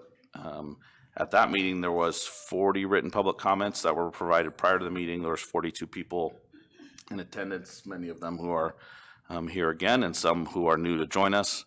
My staff report noted that the public comment could broadly be placed into 3 categories, which were opposition to the parcels at the corner of Highway 49 and Coyote, the south side of the highway, opposition to the Mellapello-Hirschman area, which is the northwest corner of Cement Hill and Highway 49, and support for the Forest Service property. So opposition to 2, support for 1 is a broad, you know, categorization. In the staff report, we noted a number of the concerns by the community members. Many of them crossed over both of the parcels that were not desired. Some were very specific to Cement Hill fire access and egress, although you could apply that equally to the residential neighborhood right below the south side of Highway 49. I won't go into the details. The bullet points are in the staff report. I believed them to all be valid, and what I listed there wasn't an exhaustive list, but it was a pretty, you know, trying to merge everything into something that's readable. Additionally, when the city planner reviewed this list, everyone already knew this, but it's just something that's in the staff report, is that both the Mellapello-Hirschman's area and the south side of Highway 49, the residential properties, would be in conflict with our general plan and our zoning ordinance. They are both zoned R1 with the general plan designation of single family. So an intensified public use over single family residential zoning would definitely be inconsistent with what we do. The state's not under any obligation to follow our general plan. There was some grading in the process that spoke to that, although its weight was very low and its total score didn't ultimately change anything. Sorry. So the house that was formerly there at Hirschman's is no longer there. But if you change that from R1 zoning, you are taking away opportunity for residential. The south side of Highway 49 is currently homes. So if they were to develop there, you are losing homes, which would be in conflict with our housing element as well. So after, you know, a lively discussion with those that were in the audience, and they did, I think, a very, very good job of sharing the impacts on them as community members, as residents, as visitors. The ad hoc committee approved this recommendation of the city council. Thank you, Gabby. That the city communicate that the Forest Service site is the best site for the placement of the new courthouse and the only site that should be considered moving forward. So that's pretty easy, 1 of 3. The JCC staff and local Nevada County Courthouse staff have repeatedly indicated a desire for partnership, especially with other stakeholders for the best overall location of the courthouse. They did this when the Court Facilities Committee met that we attended, as well as the JCC met on the initial study. The presiding judge of both the Facilities Committee and of the overall JCC, both indicated a desire to have a location that is of community partnership, that is, you know, supported by the local community. So I hope that they will live up to their words in that regard. So in that vein, if the council were to adopt that, the ad hoc committee's recommendation that the Forest Service be the only location to be considered on the go forward. We've brought you a list of items that staff believes could be considered a partnership, something to both incentivize them to select the right location for Nevada City and to make a better project for the courthouse and the community as a whole. I'll run through them, and then certainly I'm sure the council will have additional ones, and the community will probably have additional ones. Our intent would be to take all of that input and bring something back to you in July that would cost and look at grant opportunities and a variety of other things, how we could work with the county, the courts, or others to make all these happen, and then you could choose what you would like us to communicate to the PAG at the August meeting as an offer. So the first item is to upgrade the existing city sewer line that serves the property to match the size and capacity needed at the new courthouse at city cost. Anything that goes in there is going to need that anyway. It runs right up the middle of the street. We are probably the cheapest place on the planet to upgrade a sewer line just because of our size and efficiency in what Brian and Shane's crews can do. Upgrade those cities' water distribution system. Essentially anything that's going to, if they go to any of those three sites, they're going to need to increase water capacity and pressure there. We got a grant from the county to do a modeling study of both water and wastewater. Brian, our city engineer, has been in contact with that modeler, and we know that to be true. There would be great community benefit to this as well. We would upgrade our water distribution system to add a 1.5 million gallon tank, much like you see at the backside of the Rood Center. That is the highest tank we have, and that is the one that serves everything north of Deer Creek, essentially, where we're sitting right now included. So adding another tank would add both additional capacity as well as pressure to this part of town, parts of which have less pressure than you would ideally like in 2024. It's probably spectacular in 1884. So that's another item that we could look at. We could look at acquiring the property to the north of the Forest Service site. Its address is 731 Coyote Street.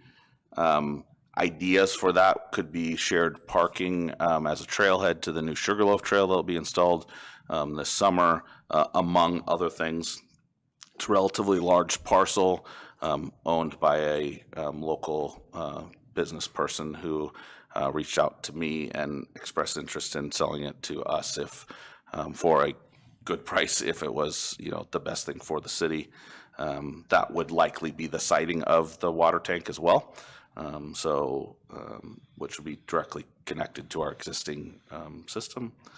Another thing on the list, work with the Bear Yuba Land Trust. There's another acronym, BYLT, who has an easement across the current Forest Service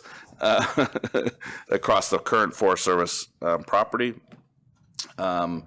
We would, another category would be to work on access, circulation, mobility design for the multimodal Highway 49 project. The city is the grant award recipient along with NCTC, who is here tonight as the coordinating agency. That will look at signalization roundabouts and the like along the Highway 49 corridor from the Highway 20, Highway 49 intersection past Cement Hill. So including that consideration of the courthouse at that site now would be beneficial to everybody. Working with the county to find alignments for the interests of the site, including the proximity to county assets, infrastructure, and the needs of the sheriff for in-custody transportation. The sheriff or her representative was on the calls with the PAG, and she is responsible for in-custody transport from the jail to the courthouse, and that's a significant responsibility and not one that is mine or anybody else's. And she did a very good job of sharing her concerns and needs in that regard. The city could work with the sheriff and the county to identify ways to optimize that for that location. Work with Nevada County Transit Service for project planning for a bus stop on the site that matches the JCC, county, city, and community member needs for transportation. Seems like a pretty easy thing to do, just to pour a pad and have a bus stop. It's a much more difficult thing to plug it into the routes and make sure it'll work and gets to the places you want it to get to. So some forethought there would be very beneficial, we believe, to the courts.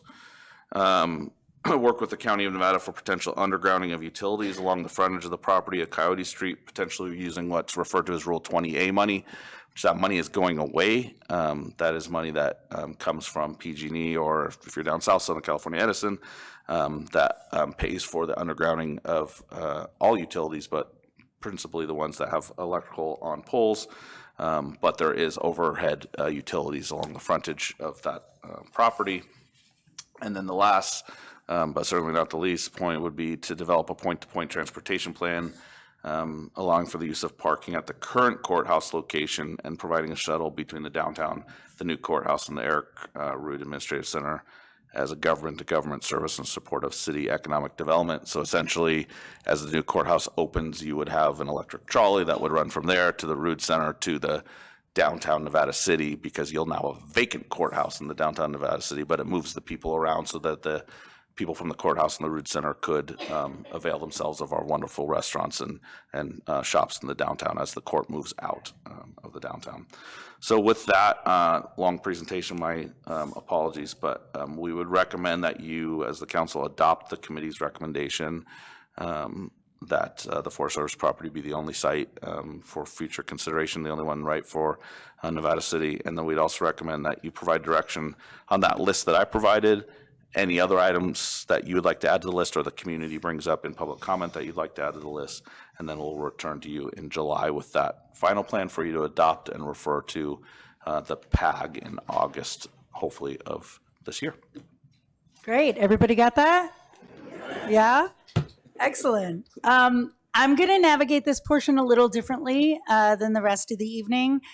First of all, just want to really thank the advocacy efforts of Paul Mattson for encouraging us to continue advocating on behalf of the city, even though we feel a little powerless in this process.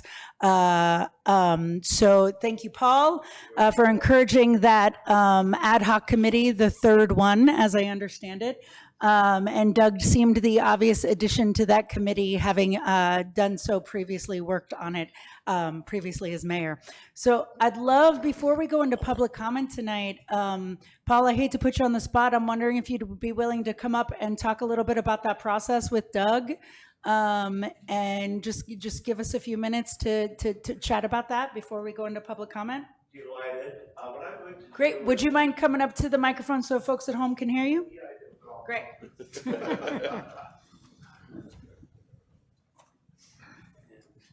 I'm going to stand here and let Doug share what he just did very recently to the Nevada City Chamber of Commerce.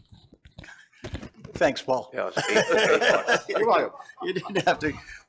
Yeah, so He's Paul, announcing. well, thank you. Yeah, Paul and I were fortunate enough to be able to do a very small presentation to the Chamber, the board, the Chamber of Commerce of Nevada City, just to update them on the status. I don't know if there's much more that I can add that Sean didn't include, but I may go over a few points.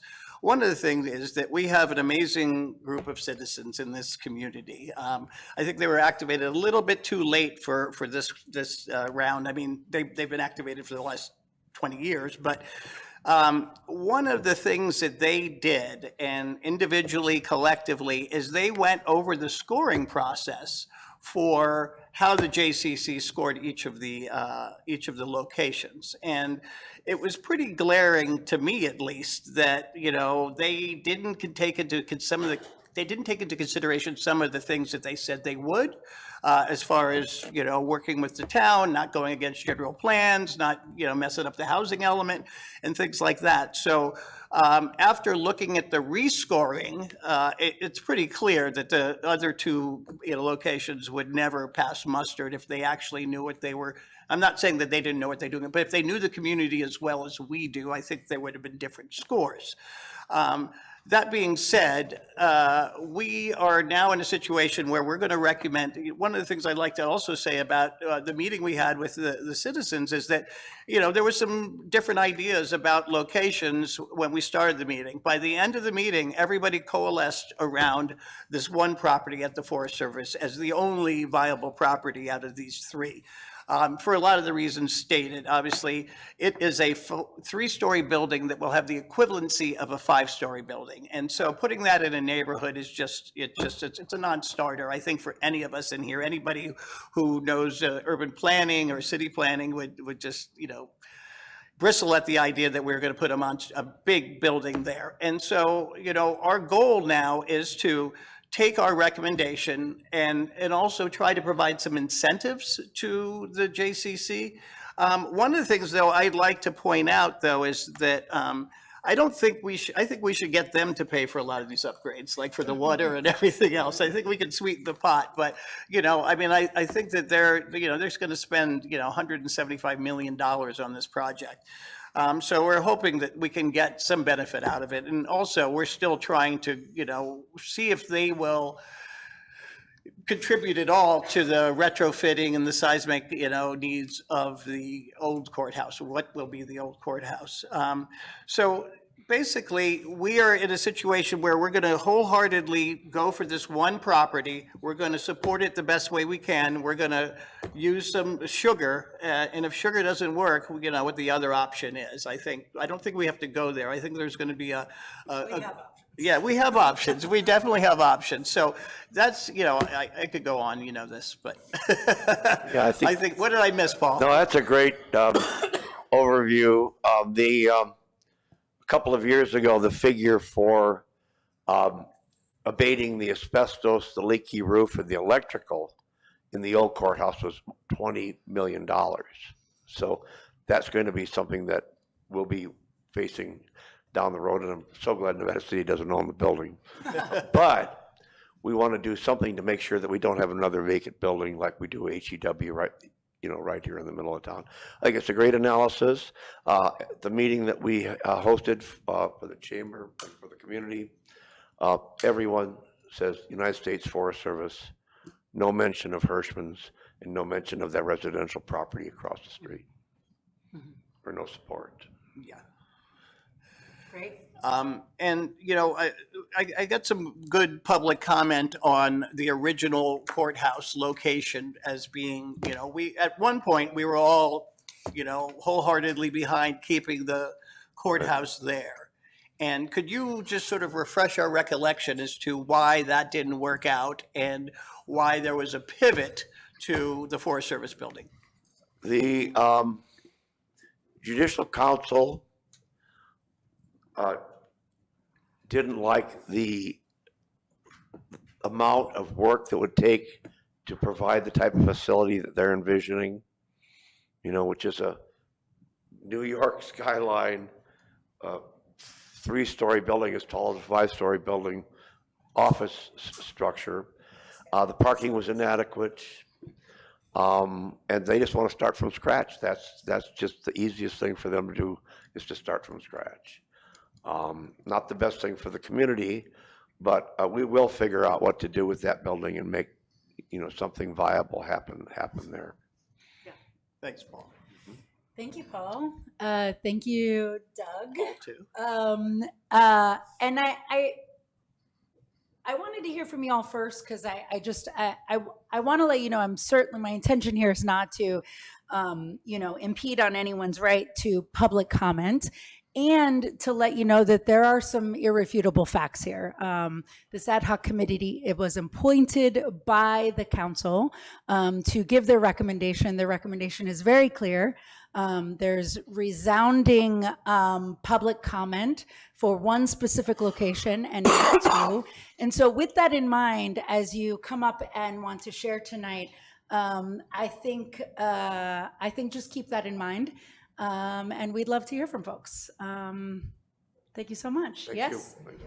Thanks, Paul. Madam Mayor, if I might add something that might be a question of the community, and Paul touched on it. The city and the county are working on a highest best use study for the current courthouse location. Even though it's not directly tied to this process of acquiring a new courthouse, it is for the community. And the Board of Supervisors will take up that item, we believe, next Tuesday, May 28th, to award that contract. The process will run both through the board and through this council. Great. Thank you so much, Sean. And with that, I'm going to open this up to public comment.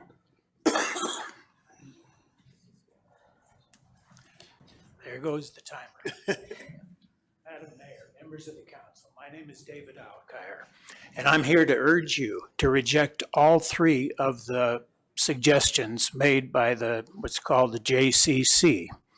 I strongly urge you to reject them all and to request that they reconsider their wrongful decision to move the site of the courthouse away from the existing courthouse. If it's rebuilt on its present site, much of what we just heard will not be necessary in terms of upgrades of infrastructure, of all the inspections, geological and otherwise. The present courthouse is the appropriate location. And this is not a new issue. As has been mentioned, in 2010, the predecessors of these same bureaucrats on the Forensic Services Committee conducted a wide-ranging inquiry, had a public meeting up at the Rood Center that was well attended. People expressed their feelings. They considered every available option and concluded that the courthouse should be rebuilt on its present location. Plans went forward. Arrangements were made to lease different spaces around here to put the different facilities of the courthouse in operation during the construction process. At that moment, Governor Brown stole all the money from the courthouse construction fund because he needed to patch a hole, a big hole in the state budget. Took more than 10 years to get that money back, and now we have a new set of bureaucrats at the Forensic Services Division, and they reached the wrong decision after a very opaque process that did not involve general community input. It was a decision that did not in any way attempt to justify the reversal of the previous decision that was made. I'd like to talk about the existing courthouse, the conversation about the expense of fixing it up. If you spend $20 million to fix up the present courthouse, all you'll have is a new courthouse. It won't be as functional as what might be built on that place, but you can't use that building for anything other than a courthouse. It'll have to be torn down and replaced with something, who knows what. But it's wishful thinking to think that that's not going to be a zombie building. Zombies at least get up and walk around. It's going to be a corpse, and it's going to be sitting there for decades to come. All right, I'm not used to having such a limited time, but let me tell you one thing. You may not have any authority to influence the outcome, but you have an authority that the JCC lacks, and that's the moral authority of being elected officials in this city. And if you want to see the economic downfall of Nevada City, just go along with the Sophie's choice that they've given you and pretend that that's reasonable. Thank you, David. Thank you. Hi, I'm Greg Chapman. I'm a resident of downtown Nevada City for the past 30 years, and I'm opposed to rebuilding on the current court site. I think if you look at the Commercial Street project that went on for less than a year, it was highly disruptive to town, and you think about 3 to 5 years of heavy construction downtown, it will decimate downtown. But that's not what I want to talk about. Over the last decade, the JCC went from 14 sites down to 3. They went through 9 iterations of scoring to get to get to the 3 sites. And one of our members, Bob Wright, who's behind me, did an in-depth evaluation of the scoring criteria. And anybody who lives here would understand that the evaluation was defective. So for example, on the Coyote Street site, under compatibility criteria, neighborhood compatibility, courthouse on the site fits surrounding use. We gave it the highest score of 5. And you think about a 77,000 square foot building, 5 stories in height, with 250 parking spaces paved, abutting a residential neighborhood, and it's ridiculous. So based on the reevaluation of the scoring criteria, we concluded that Hirschman's Pond Coyote Street site should have substantially lower overall scores, taking them from 2nd and 3rd place to 6th and 10th place respectively. And Bob will talk about that. Our group's been very vocal on advocating for a new courthouse site that's not adversely impactful to the neighborhoods and nature areas of the greater downtown area. And clearly Coyote Street, Hirschman's Ponds are impacted heavily. So would like Highway 49 to be the physical barrier to the non-residential government uses of the north of the highway. And Hirschman's Pond, you know, that includes the entrance to the trail, which is purchased by the state grant funds by the city. It's heavily used by both residents and the tourists. So we're asking the AOC or the City Council to ask the AOC to reevaluate the site criteria, ratings in light of our neighborhood engagement and analysis, recommend to the PAG and the AOC that the forest site be selected for the new courthouse, and specifically recommend against the Hirschman's Pond and Coyote Street sites. That's me. Thank you so much, Greg. Thank you. Hello, I'm Bob Wright, 537 Coyote Street, Coyote and Alexander, right next to the option 3. And as Greg pointed out, Lori and I took the opportunity. Well, first let me just back up for a minute. I want to thank Sean for an excellent summation, and yours as well, Doug. The only thing I would key in to even bring out a slight difference is we took a look because we were really trying to seek to understand how did this happen, because with local knowledge, the 2nd and 3rd really just are poor considerations. So let me just describe this system, if I may. We didn't know this at the ad hoc committee, at the 2nd ad hoc committee. The 1st ad hoc committee, I think the only person that was in attendance was Mary Ann. And so the community really hadn't yet been aware of what was going on, probably because we had so much energy back in trying to save our courthouse, and when that kind of fizzled, everybody kind of just backed off, I think. I think you're right, Doug. We're probably a little late for the 1st and 2nd innings. So the system is, you can't possibly see it, but on the left-hand side, there's a bunch of questions. They're all good questions. It's good due diligence process. And then there's, with each question, there's an explanation, but I'm going to broad brush it and just say there's 5 points if it fits the criteria, 3 points if it's mediocre, and 1 if it really doesn't. And then there's a weighting. So the weighting is 3, 4, or 5. And then they just multiply the score times the weighting. It comes up with a number, and you tally everything. And with that approach, they came up with the 1, 2, and 3. In the press announcement identifying those 3, they indicated that they thought they had overcome the hurdle of public notice. That was kind of an indicator that, well, you know, that was a head scratcher, because what they claimed was, well, they put a notice in the paper and that was adequate. But it really wasn't. We didn't really know what was going on. And I'm so proud of this community, you know, just showing up and expressing our emotion.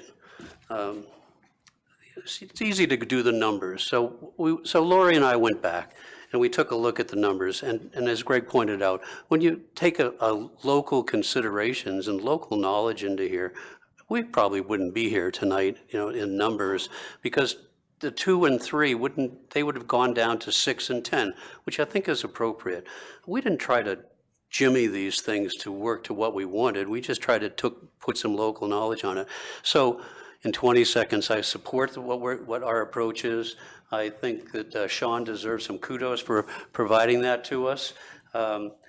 The scores increased for the Forest Service and for Mull. Mull would have been 2nd. And the other ones materially went down. I suggest in a nutshell that we, just 1 second, I suggest I hear you, that rather than waiting to August, maybe we want to have a seek to understand meeting to try to understand how did the flaws get to this point, and just to understand it, and that would lead us towards the opportunity to become local partners, which I believe they really do probably want. Thank you, Bob.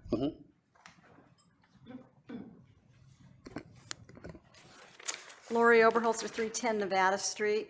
I'm representing Nevada City Neighbors, which includes the Nabob Hill, Oregon Hill neighborhoods, which Coyote Street is a part of. This neighborhood has been very vocal on the courthouse issues, beginning with the first proposal to move it to and demolish Nevada City Elementary School. You probably all remember that. It's right in the middle of the neighborhood. We won that battle. So we were very pleased when the Forest Service site got the highest rating, but incredibly shocked that 2 residential neighborhood sites are perilously close behind in positions 2 and 3. The number 4 Mole site certainly should be in position 2 instead. We're really concerned neighbors, and we think it's okay still now to speak out against these neighborhood sites.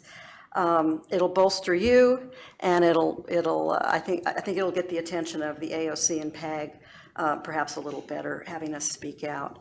The PAG, the AOC, they need to hear from us what is wrong with these sites, these neighborhood sites. I'm really here to say that there are some decisive moments in Nevada City's history, and I think this is going to be one of them. These moments over the years were good and bad. The decision to split the community with Highway 49 was a bad one.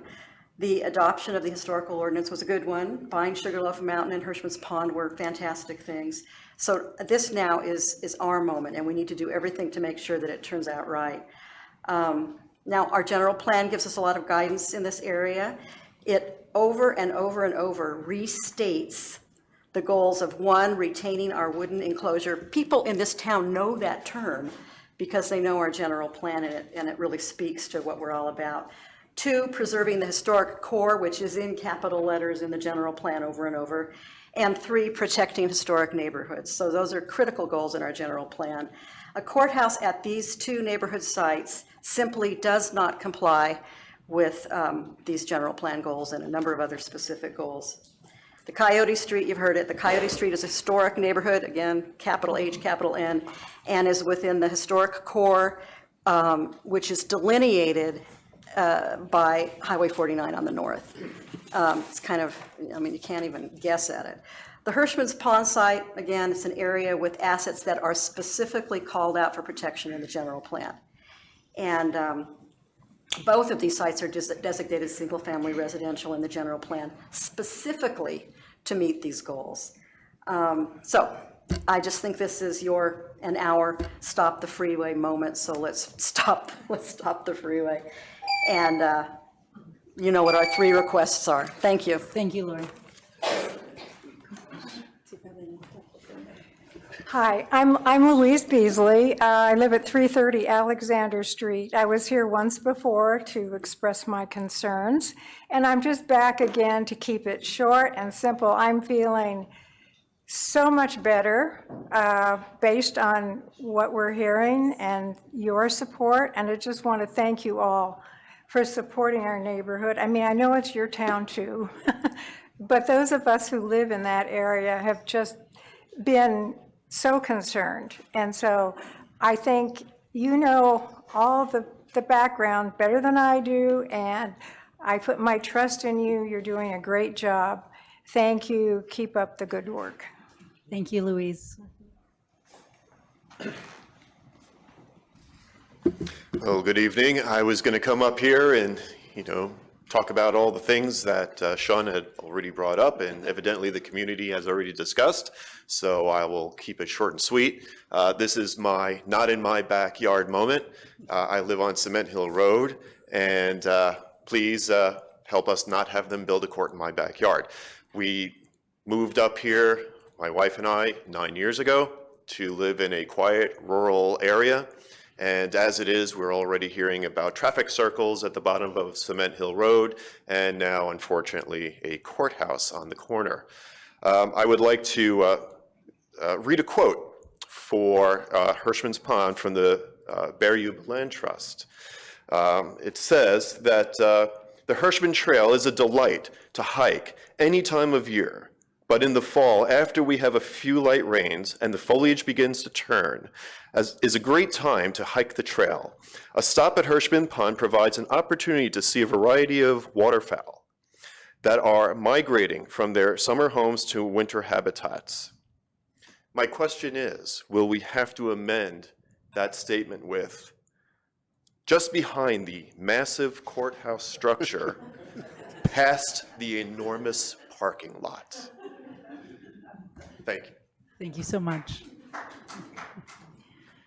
Hello, my name's Ian. I'm a near lifelong resident of the city and county. I operate a small business within the city, and my wife is a local teacher, and we have a lovely baby daughter that we hope to raise here. I'm here with a proposal which allows for progress, yet remains rooted in preservation. Repurposing the historic courthouse as the new county library and relocating the county courthouse to the existing Madeline Helling site. A vision that challenges the prevailing norms of relentless development and prioritizes the preservation of our city's heritage with a more sensible distribution of infrastructure. Our historic courthouse is neither merely a structure of a bygone era nor a stuffy edifice of law and order. It's a testament to our city's rich cultural and architectural heritage.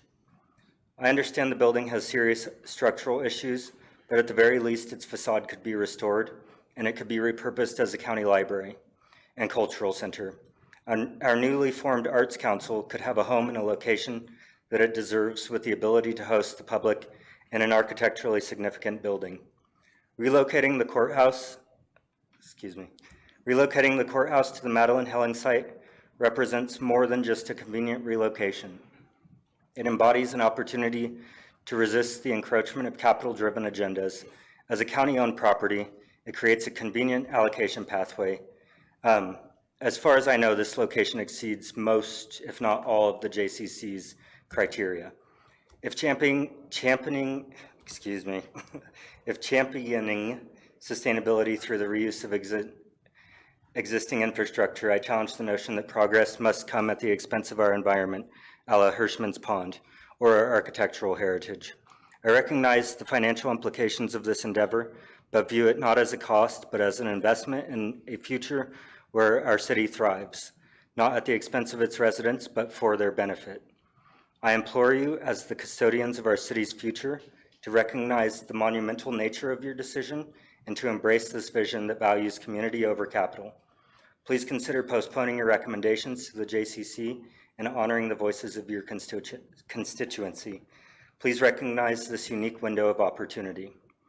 As of this meeting, there is a petition with over 225 current signatories, and I thank you all for your time. Thank you so much, Ian. Championing, that is a challenging word. Hey, Robert Trent from Jordan Street.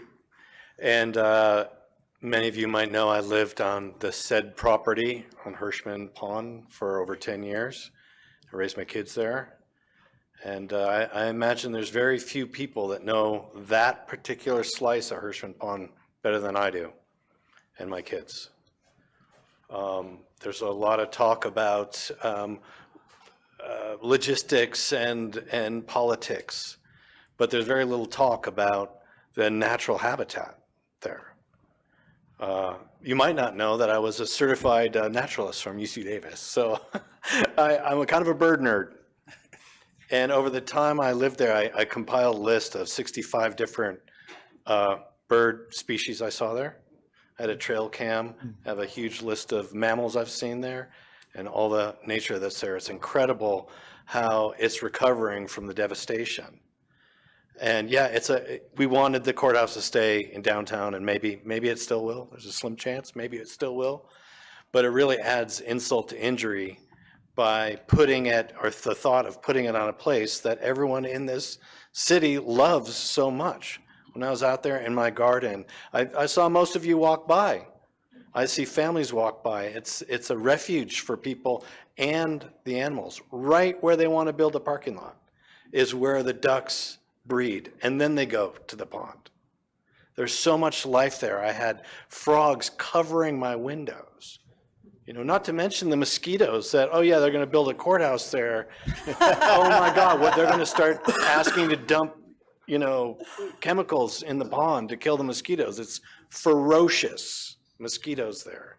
It's just a really, really bad idea. And I'd like to see it pass some, you know, environmental impact studies. It's nearly impossible, I would think, that it's a natural place for the people of Nevada City. That's why we live here. And to put a parking lot there would be horrible. So I wholeheartedly support the Forest Service location, and I hope you do too. Thank you. Robert, thank you so much. I'd love to see that list of mammals. Yeah. It's on the Facebook group I started. Sweet. I'm Amy Traugott. I live in Wokadot, what you now know as Cement Hill. I'm not one of the 3,100 people who live in the city proper, but I can tell you I consider Nevada City my city, and that's why I'm here to speak to the City Council today. The AOC guideline for site selection on page 1 starts out with 5 criteria. The 4th one is, as long as the 3 goals and principles stated above, which are cost, scope, and accessibility to the public, are met, citing a new courthouse should strive to meet historical and local preferences. So as long as you continue to stand by what the state says is required, we would appreciate it. And anecdotally, Cement Hill Road is the only paved way out of our Firewise neighborhood. And during the Jones fire, we were in a mandatory evacuation zone.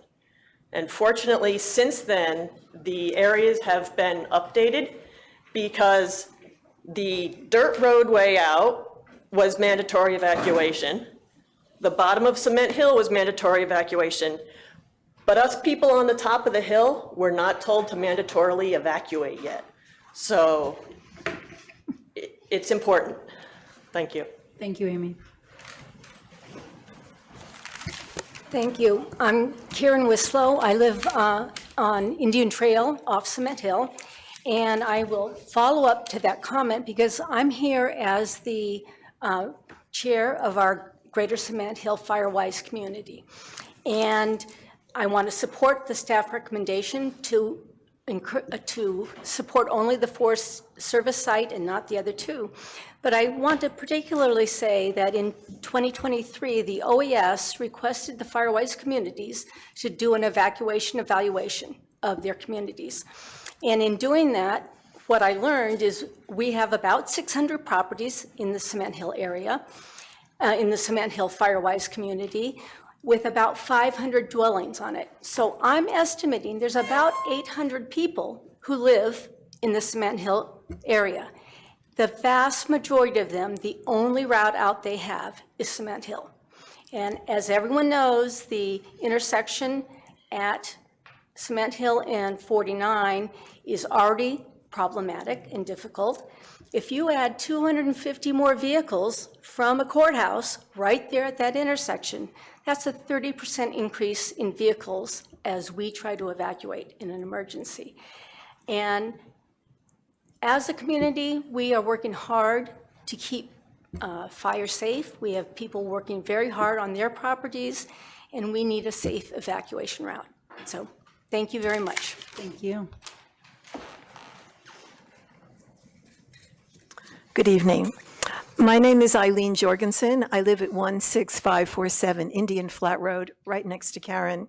I'm a board member of the Greater Cement Hill Neighborhood Association, and I also reviewed the criteria of the State Office of the Administrations of the Court, and I came up with the same conclusion that Bob and Laurie came up with.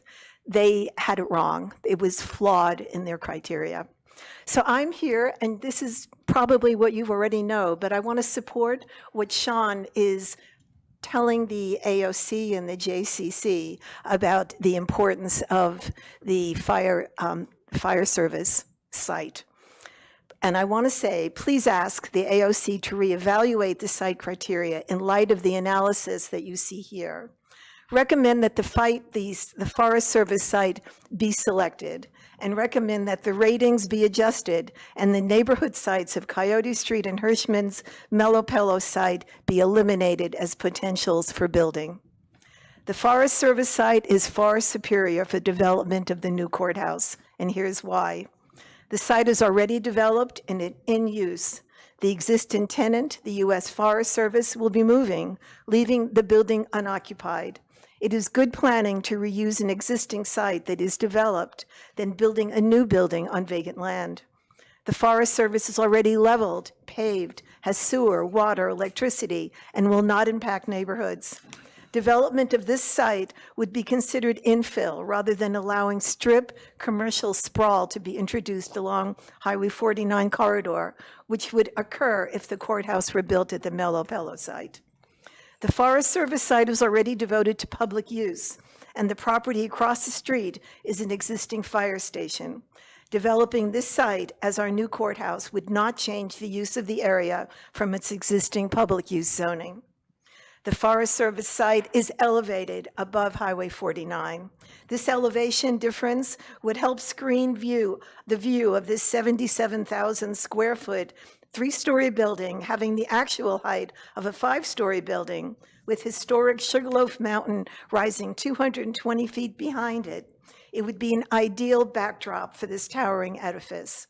Recently, the property owners of the Forest Service have coordinated with the Bear Yuba Land Trust for an easement through the property up Sugarloaf, offering a recreational opportunity on a court visit. In summary, developing the courthouse on Coyote Street and Cement Hill Hirschman's would be incompatible with existing rural and residential use and surrounding properties. I respectfully request that you ask the AOC and the PAG, the Project Advisory Group, to reevaluate the sites. Thank you, And I Eileen. thank you.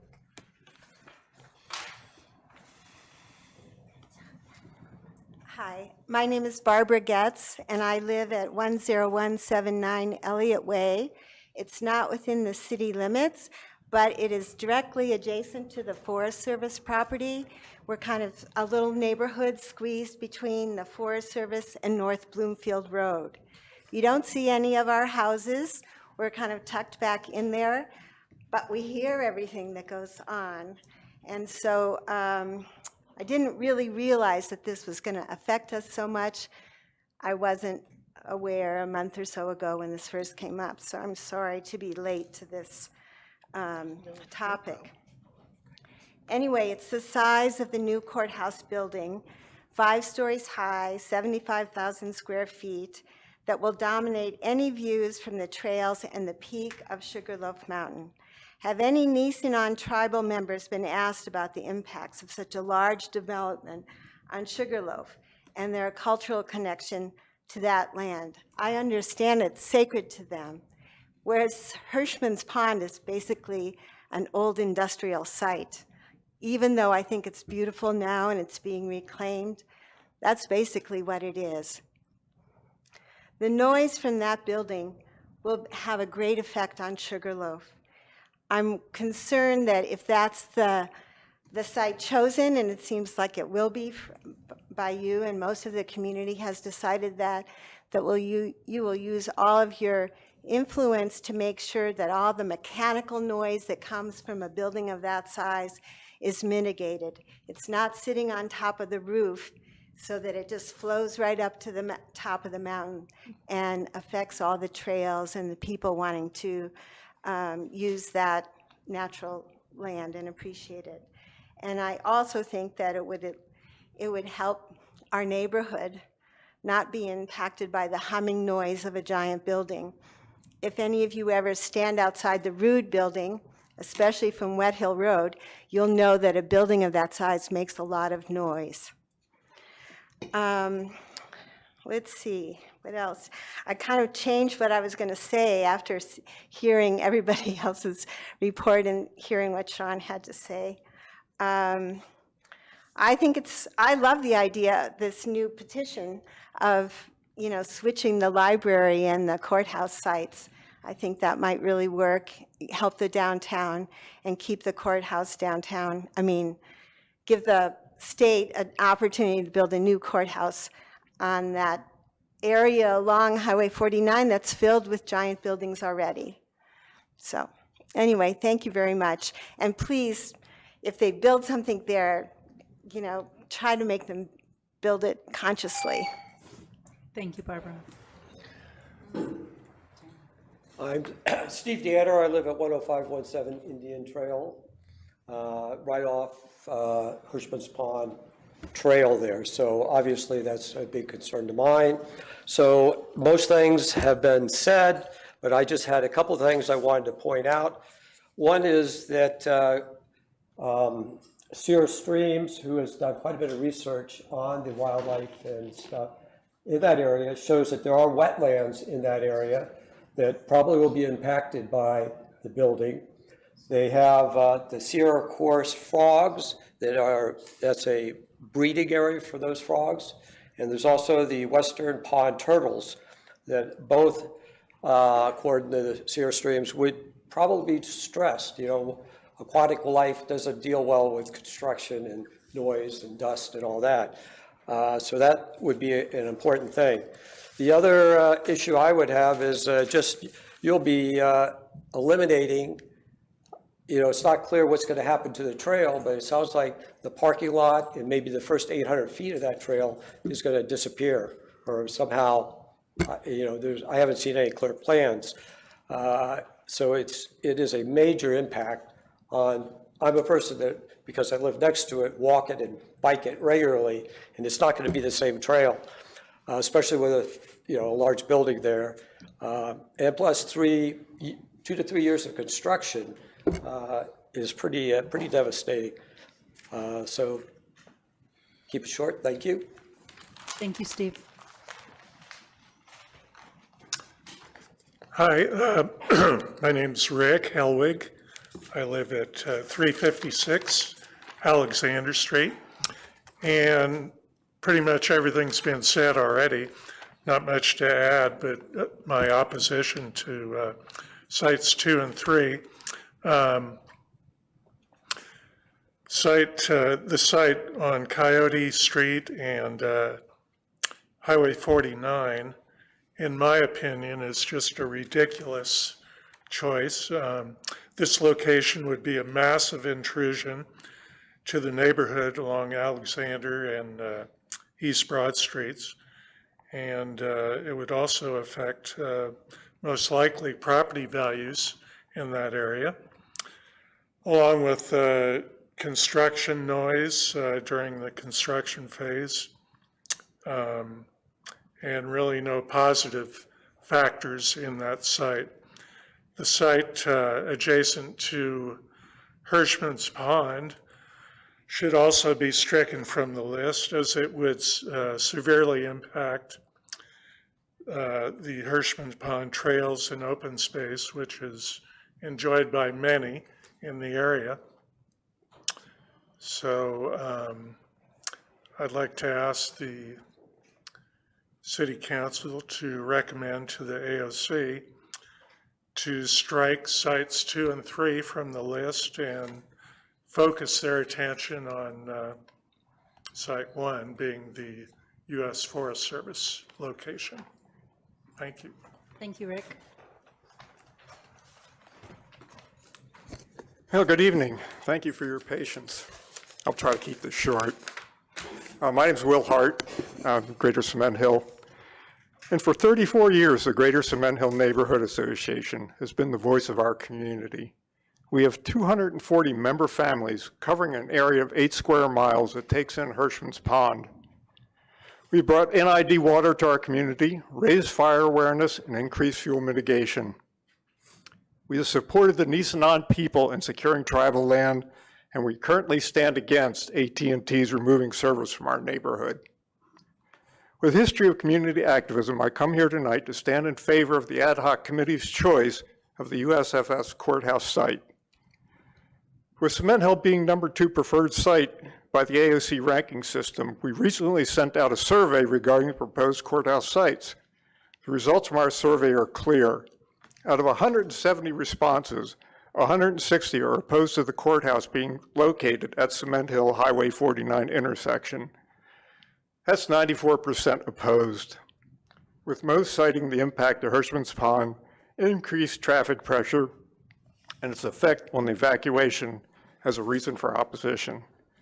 This is in direct contrast to the AOC's rating, which scored us at no neighborhood concerns.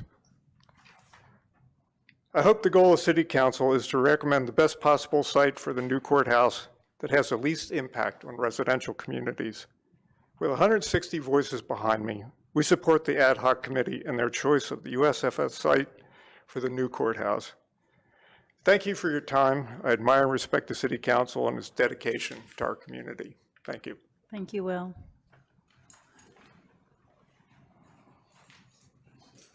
Hi, my name is Patricia Dunn. I live at 529 Coyote Street on the corner of Alexander. And I was just listening to everybody, and I just realized, I didn't realize until about a couple of days ago that this building is actually being built. And just listening to everybody's comment, I'm thinking, you know, if they got a budget of 170 million to build a courthouse, why can't they put that into the original courthouse that we have and spend some money there? I understand like 28 million is going to be spent rehabbing that for lead abatement, electric and water and stuff like that, you know, so that still gives them like, you know, 140 million. Come on, you could do a lot with 140 million to that building, which also takes it out of the city hands that has to upgrade it or do something with it. You know, the first gentleman that spoke, I agree with him that, you know, we should try and maintain our courthouse in Nevada City as at all possible, and go from there. I appreciate the time. Thank you. Thank you, Patricia.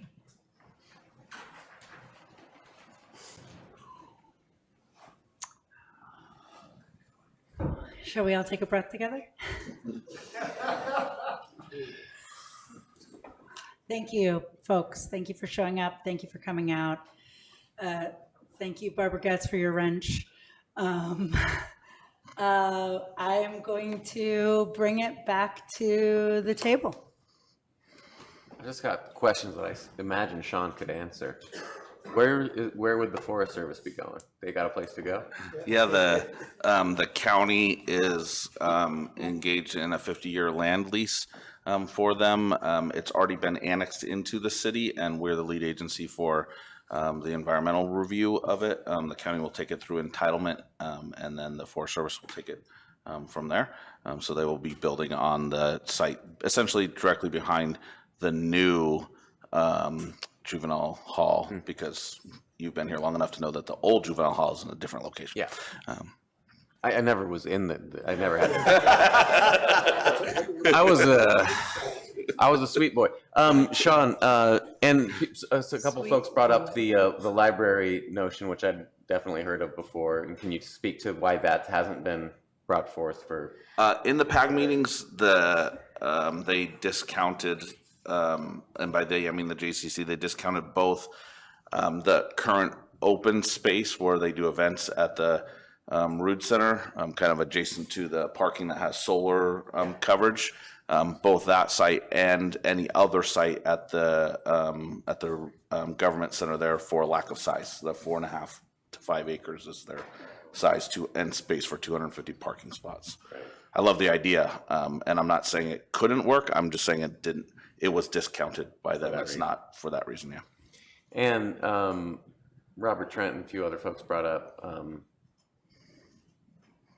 Is there any chance whatsoever that they're going to decide they want to keep the current courthouse and just fix it up real nice with their ridiculous amount of money? So you're telling me there's a chance.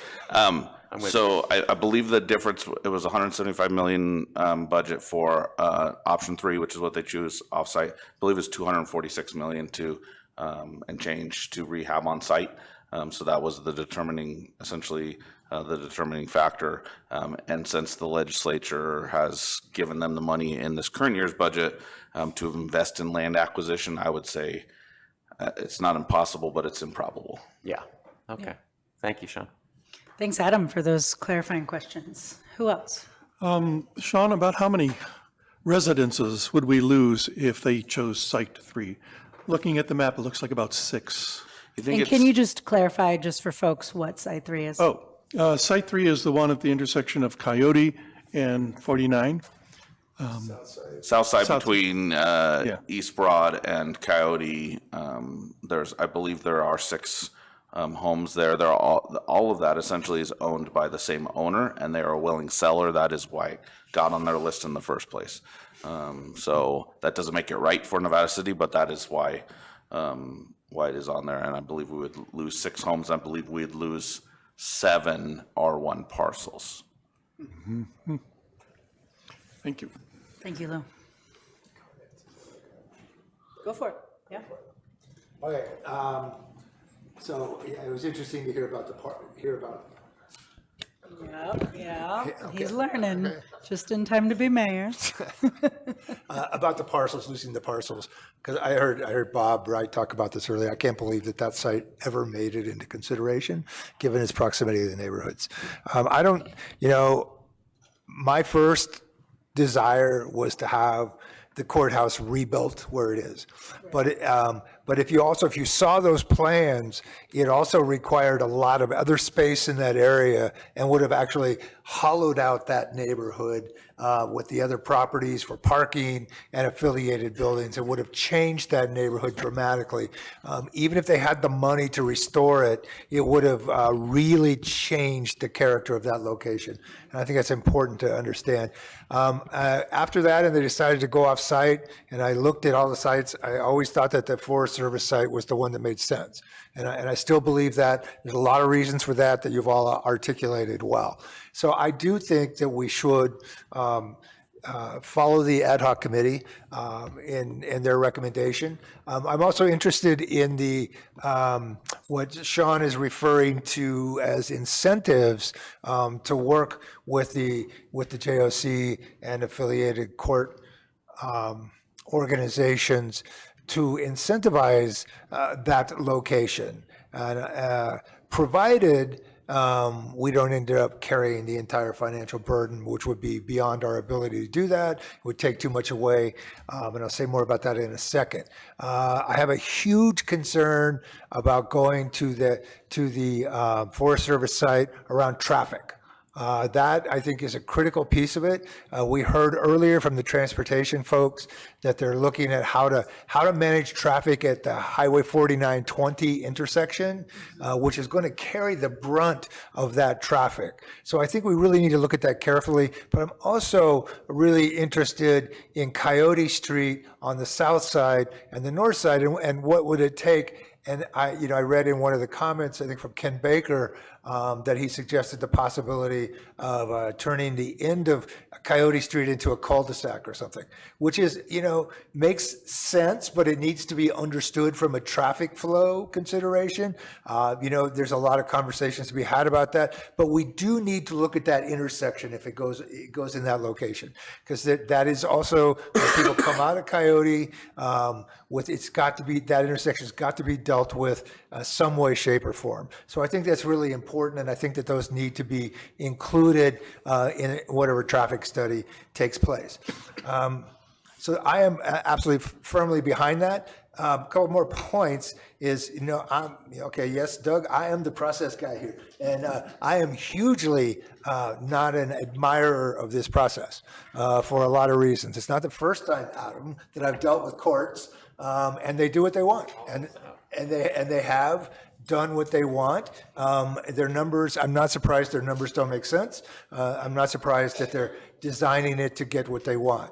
However, as we go forward with this, with the encouragement for them to take that site, I am going to encourage a partnership approach with them.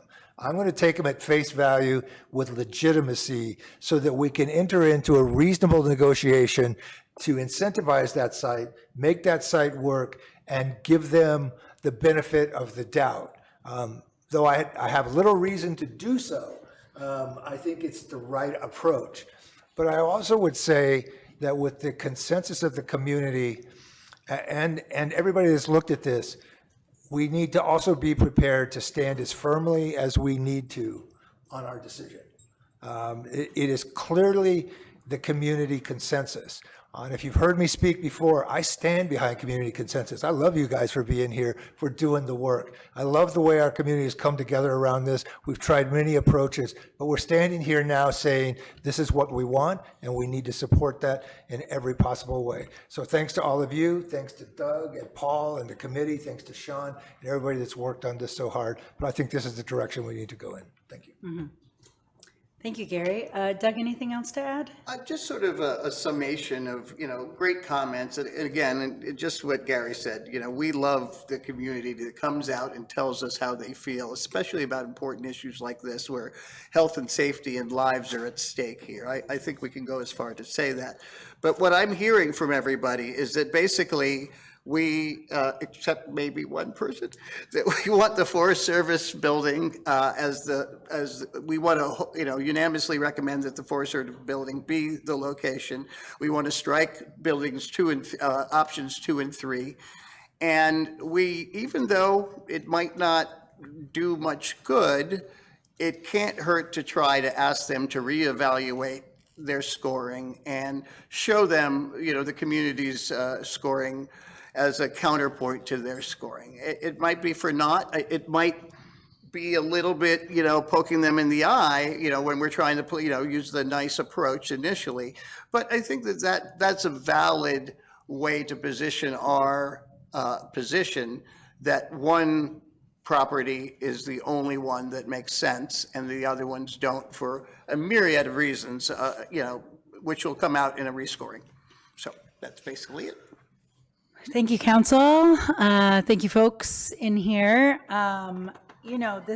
This has been a process that has shown community consensus, and I think, thank you, Barbara, for coming in and joining. And I just want to note that it's not one person, but I hear you that it's one neighborhood.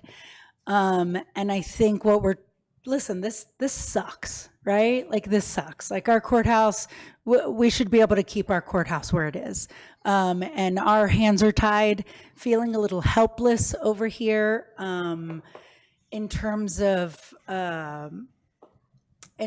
making these decisions. But, we will continue to advocate. So we are looking at the location with the least impact. And so, yeah, I just want to note that, gosh, I'm really sorry to the neighborhoods and the areas that will be impacted. It just sucks all around. So with that said, I'm looking for a motion to adopt the committee recommendation and provide direction on partnership opportunities. I move we adopt the committee recommendation and provide direction on partnership opportunities. I'll second that. Great. Gabby, can we get a roll call, please?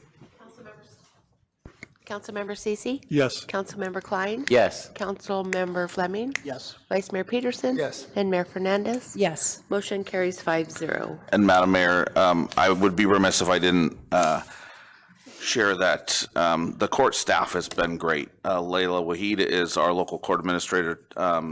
Judge Tice Raskin is the presiding judge that has been going to all the PAG meetings. Both of them advocates for the court staying in Nevada City, being the right court for Nevada City, all those things. So certainly nothing about the individuals that work for the courts. They're all local people that care about this place deeply. And so it's not about them so much as the opportunity for our community to engage in a process that they haven't historically been able to engage in. So just wanted to make sure that that is out there. Thank you. Thank you, and we're grateful for that, and grateful to all of you as well. We're going to take a 5-minute recess to go to the bathroom and freshen up. We'll be back in a few. Freshen up.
All right, folks, 5 minutes.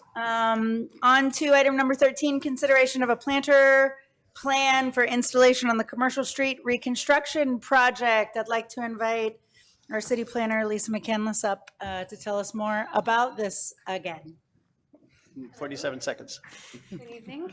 27 seconds, that's right. Thank you, Council, Madam Mayor. So at our last discussion regarding Commercial Street, Council directed staff to return to the Planning Commission for further discussion on Commercial Street regarding planters and vegetation. So on April 4th, I held a special meeting with the Planning Commission to consider the Softscape project in regards to planters. The commission was clear at that meeting that they did not want the city-provided planters, which were the sort of mock-ups that I had come up with, or the steel or wood style. But what their motion was in lieu of the previously presented planter boxes and locations, the Planning Commission recommends a program for merchants and restaurant owners to be reimbursed for the purchase of plant containers for a yet-to-be-determined design guidelines for the containers to ensure compatibility with mother-lode architecture. So the reason that the word containers is being used is because planters was getting a little bit funny. So Peter Van Zandt just really didn't want those planter boxes. So we started using the word containers to just sort of differentiate. So that motion was similar to what the public comment that was being received throughout the duration of the project was, which was, we don't want uniformity. We don't want these big things that are going to detract from the architecture. And so the commission really agreed with that and made the recommendation that the merchants choose their planters. The merchants know best what's going to fit with their building, what, size is going to work best, or way that it, scale and type of arrangement. So after the motion was made, I did request the commission to sort of have a more nuts and bolts conversation regarding future design guidelines, just so that I could better understand what the vision was that they were all seeming to be on the same page about, to bring back to them in the future. And there were several recommendations made. Obviously, consistency with mother-lode architecture in regards to color, size, and materials. No plastics. Containers must be durable. Materials should include metal, wood, ceramic, stone, concrete, or other natural materials. And then they gave some examples of suitable containers, which they actually wanted to keep somewhat broad. So urns, window boxes attached to the building, hanging planters, pots, etc. And allow for a wide variety of sizes as long as ADA access is met. So they didn't think that they really wanted us to strongly regulate the sizes. And then planters against the building, not on the curb. And then they also wanted to make the recommendation that vegetation shouldn't encroach into the walkway or overhang it. So after the meeting, I received a message from Stuart Baker of the Nevada City Chamber of Commerce. And he offered to sort of guide a conversation with merchants regarding this proposal that is before you today. And that is to, in essence, complete the project on Commercial Street by allowing merchants to select a planter and have it be provided from the Commercial Street project budget. We currently don't have design guidelines for planters, and the process for that with the Planning Commission and the City Council will take several months and likely wouldn't be completed until late fall, early winter. So that, Time to not need plants. yes. So that's why we're not doing that. Yes, or we'd like to, but it can't happen immediately. So in advance of having those design guidelines and changes to our municipal code, we are requesting that you consider these city-provided planters that are merchant choice. And the benefit to working with the chamber on this is that it's a very kind offer, because stewards would be willing to gather up everybody's input and have a cohesive application. So it would still be an application for each business, but we would be able to look at all of them sort of all at once and make sure that those ADA requirements were met, and it would sort of limit staff time talking to every single merchant and having them have to come to us and ask and say, is this okay? What about this? What about this? So it helps in that way as well. And then in the future, we would like to return to City Council to determine if a broader program and specific design guidelines for planters should be created. And I've got written here, should such a program be implemented, the Commercial Street project outcomes and the details provided by the Planning Commission at the April meeting will be brought back to the Planning Commission to develop specific design guidelines to meet the City Council approved program. I did talk to Thomas Nye about this proposal. I met with him last week about it, and he's in favor, and he said, I quote, that the action pretty thoroughly expresses the Commission's recommendation and answers what the Commission is looking for. And he stated, I'm generally not opposed, especially as a pilot on Commercial Street. He also sent an email to the rest of the Commission requesting some feedback on the council staff report. And Peter Van Zandt replied back with, I'm cool with this as a pilot program. And Commissioner Rodney Brown replied with, okay with me. All right, thank you so much, Lisa. And before we move to public comment, Gary Peterson, did you freshen up during the break? Okay, great, just making sure. Thank you. Opening it up to public comment, and then we'll come back to the table.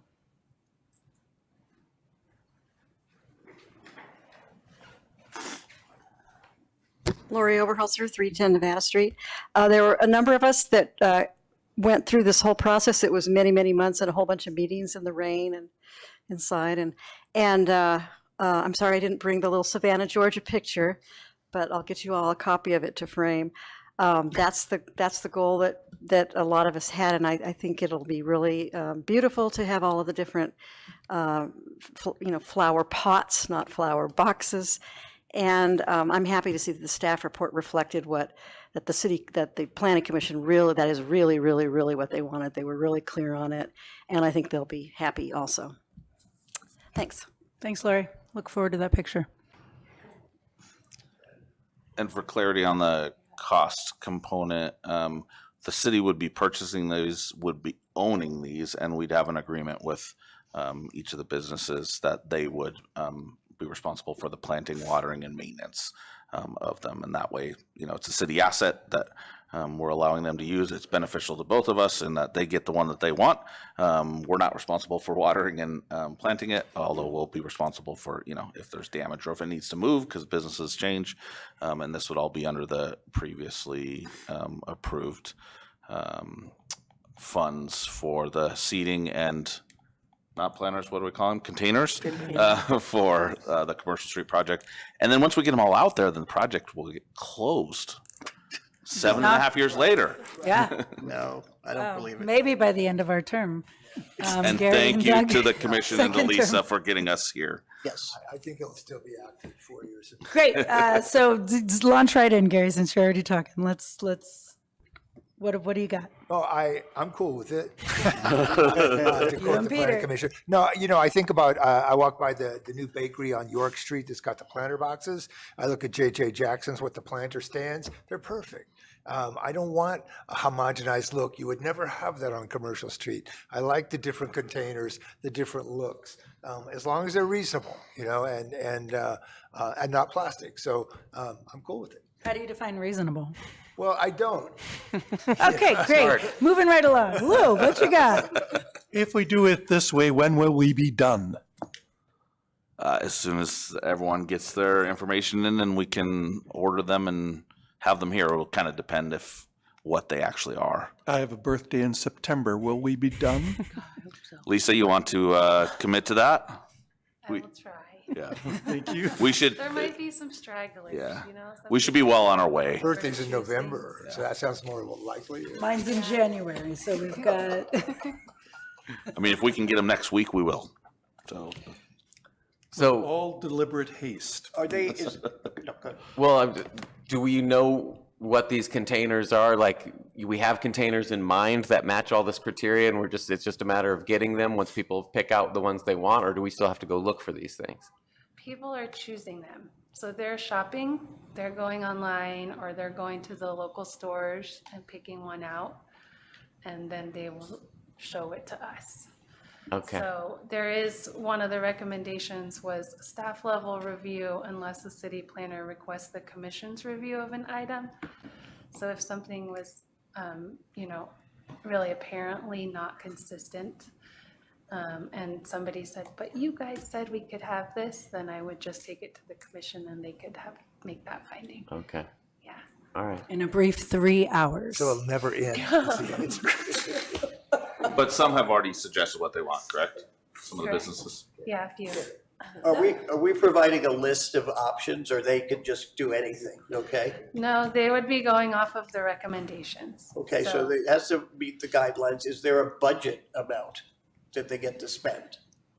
I haven't communicated that, but I'm trying to remember. I feel like Stuart and I talked about it, but it was casual, so I can't remember. We'll have that because it'll depend on the Yeah. businesses, but there'll be a maximum, but we should be able to do it within the allocated funds. And so what I'm understanding is that either you or the commission can veto some of these options, right? They don't, there's an approval process, and that either would go through you, or if it got sticky, to the commission, and then to us. Same as once we get our design guidelines done. Yeah. They'll they're submit an subjective. application, we'll review it for consistency, and then approve them. Okay. And so we have objective standards. Well, we'll get there. No, we will. But suppose they, is it called conversion? Suppose they break it, are they responsible to pay us for the cost? I know you haven't come It down, hasn't you're been like, discussed. It'll be outlined in the agreement, it'll be a standard, Probably use not. agreement. I wouldn't think that would be required because something could be broken on the sidewalk for various reasons. And if they didn't pay for it in the first place, why would they have to pay for it? yeah, that's a good point. Replace it. That's a good point. But, when we talk about a city asset, and we're giving them a city asset, and then suppose the business, I'm not gonna go down there. That'll all be outlined, and there's pretty standard language for that kind of stuff. If Yeah, it's yeah, no, not of their doing, they won't be responsible Yeah, for it. If it is of their doing, they will be responsible for it, and everything in between is Dean and Keith's problem. And if, they would, there's a maintenance agreement that goes with this, right? So they would have to maintain it in a nice way, right? Yeah, absolutely. Oh, and what about flower selection? Okay. All right. Lisa, thank you so much for your work on this. Thank you to the Planning Commission for looking at this more than once. Thank you, everyone who had hands on this for the last 20 years. All right. I'm looking for a motion to approve the plan and authorize the use of already appropriated funds. So moved. Second. Excellent. I have a motion in 2 seconds. Gabby, roll call, please. Councilmember Cece. Yes. Councilmember Klein. Yes. Councilmember Fleming. Yes, of course. Vice Mayor Peterson. Yes. Mayor Fernandez. Yes. Motion carries 5-0. Thank you so much. Thank you, We did Lisa. it there. Thanks, Lisa. All right. And here we are at public comment. Thank you for your patience this evening. Government Code Section 54954.3 provides that any member of the public may address the City Council on any matter not on the agenda that is within the subject matter jurisdiction of the city. The Brown Act, with limited exceptions, does not allow the council or staff to discuss issues brought forth under public comment. The council cannot take action on non-agenda items. Concern may be referred to staff or placed on a future agenda. Please note that comments from the public will also be taken on the consent calendar, which already happened. And with that, we'll get into public comment. Hello, welcome. Hi, my name is Liz and I'm a Nevada County resident. Every single day for 7 months, I've watched the atrocities and war crimes being committed against the Palestinian people. The IOF has slaughtered over 40,000 civilians, and the children of Gaza have suffered the most. Every day I've watched children experience unspeakable trauma. I think about them all the time and what they must be going through. I think about how confusing and scary this must be. I think about how tiny, innocent, and vulnerable they are.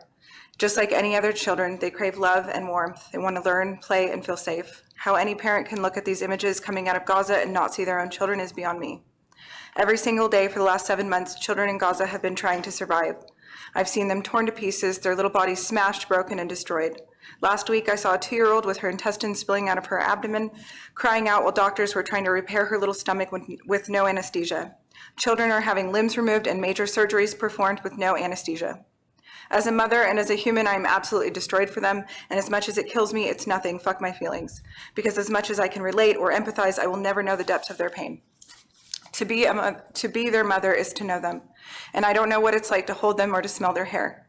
I don't know what their laugh sounds like, what it felt like to nurse them, to carry them, I have never kissed their tiny hands or washed their little faces. I don't know what their favorite colors are, or who their favorite superhero is, what they want to be when they grow up, or what it is to love every single inch of them and know them as I know myself. I have no idea how it would feel to love my children as much as I do and watch them starve or be maimed, burned, shot, smashed, or buried under the rubble. My mind and my heart cannot possibly comprehend.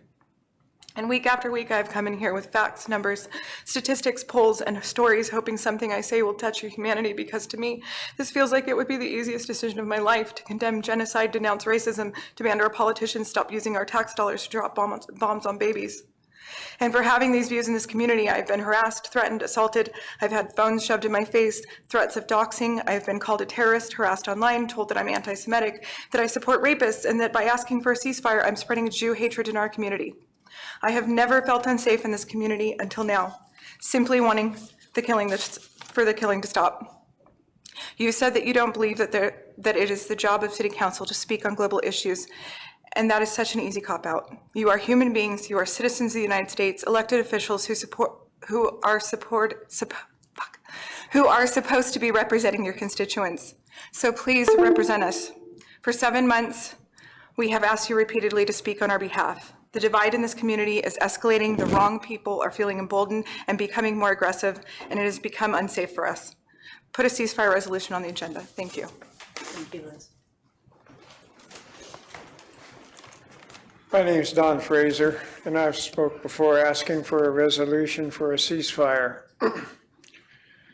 We're way beyond that. Way, way, way beyond that. This government of Israel is a colonizing, settler, Zionist government. Just yesterday, the Minister of Security, speaking at the Al-Aqsa Mosque, which is known as the Dome of the Rock, I've been there, sacred to 3 religions. I quote, "Al-Aqsa Mosque belongs only to the state of Israel." In 1948, 750,000 Palestinians were forcefully evicted from their homes. In 1978, I was in Amman, Jordan, and I was talking to a Palestinian man about it all, and he reached in his pocket and he pulled out the deed to his home that he had been evicted from. There are 700,000 settlers in the West Bank now. It's time to stand up and be counted. I'm asking for a resolution from the Nevada City Council to request the United States government to withdraw all military and financial aid from the country of Israel, and to work with the United Nations to establish a peacekeeping force throughout the entire occupied territories with the ultimate goal of creating a Palestinian state at the 1967 boundaries. 143 countries out of 193 countries in the world recognized Palestine as a state. Norway, Spain, and Ireland just did that today. Please, it's time to stand up and be counted. I do not understand this. It's not our deal. We're human beings, they're human beings. Gaza has been destroyed, absolutely destroyed. Thank you. Thank you, Don. Hey guys, so something really horrible happens in your heart when you turn your back on the suffering of another person. And we all do it every day. We've had to normalize suffering, so much suffering in our lives, in the world. And it's a survival technique, and there's more suffering and we normalize that, and then there's more suffering and we normalize that, like the frog in the pot. But the pot is boiling now. It's boiling. And if we don't get out, our empathy will be cooked from our bodies and we will have none left. We have to get out. You can only hide from horror for so long until your brain starts to justify it, starts to explain it away, starts to rationalize it.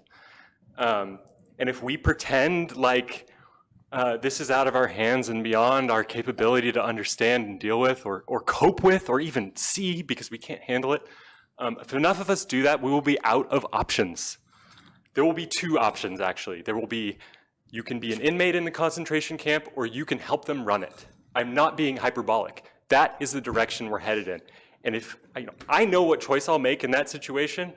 If you don't immediately know what your choice would be if faced with those options, you will probably help run it.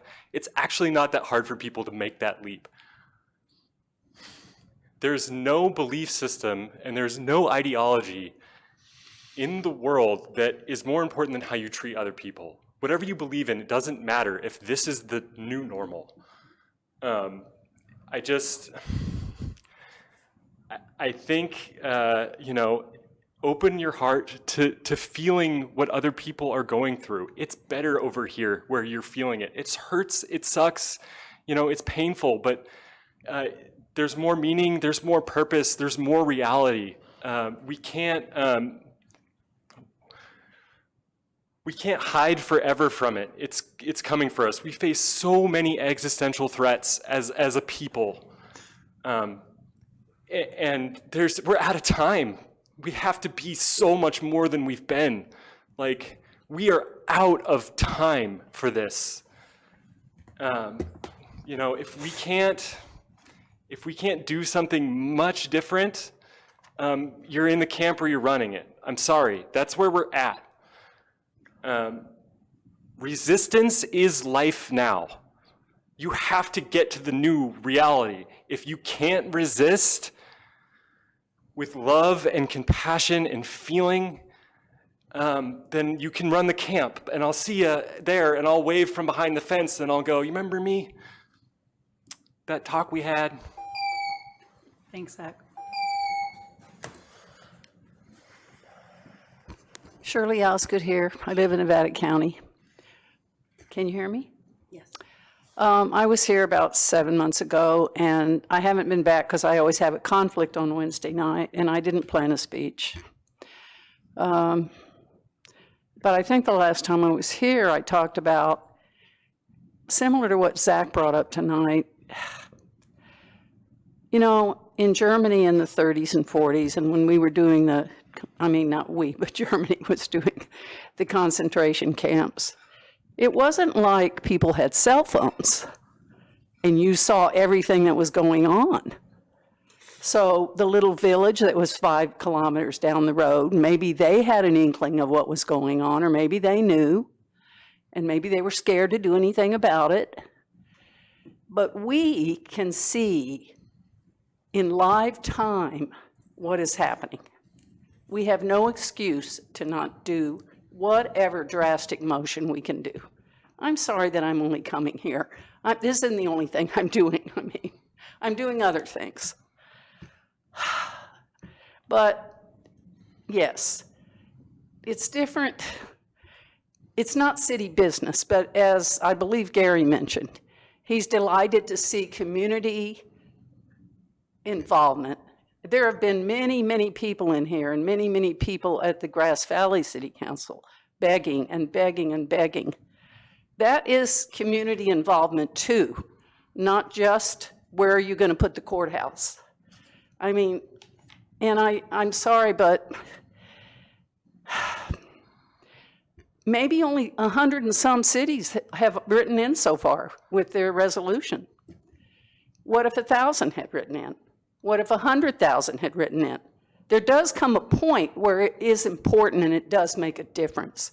And I know that some of the city council members have called other cities to say, how did you do this? What exactly did you do? Give me your input. And you can help get the ball rolling. I mean, maybe it's too late, but maybe, I don't know, maybe you don't see the connection. I see the connection. And it's just, you know, Liz has talked about from the perspective of the mother. I mean, you can't do that all the time or you'll just be weeping every day, you know? So I'm just begging you, can you put a ceasefire resolution on the agenda? Is it really that far out of a thought? Thank you. Thank you, Shirley. All right. So next portion is we move to reports and future agendized items right after the city manager's report. Not tonight. Okay. Any other report backs? Gary Peterson, I'm hoping you'll comment a little bit on our process since a number of people in the room have signed up for interviews with the facilitators. Yeah, it's never going to go as fast as anybody wants, including us, but we are starting to listen, starting to engage, and we're going to continue to do that until we reach some form of consensus on the direction that we feel we need to take. And that's what we're after. And the difference from the courthouse and this conversation is consensus. And that's what's different. That's what's different. But we are moving on it, and we will continue to move on it. The other thing I wanted to say was I want to congratulate the Chamber of Commerce on a fabulous event with the long table and the rewards and recognition. A very classic Nevada City event hosted by our very own Master of Ceremonies, professional Master of Ceremonies and entertainer, Adam Klein. Anybody else with things to report back? I ask that you do so not too quickly, but briefly, efficiently.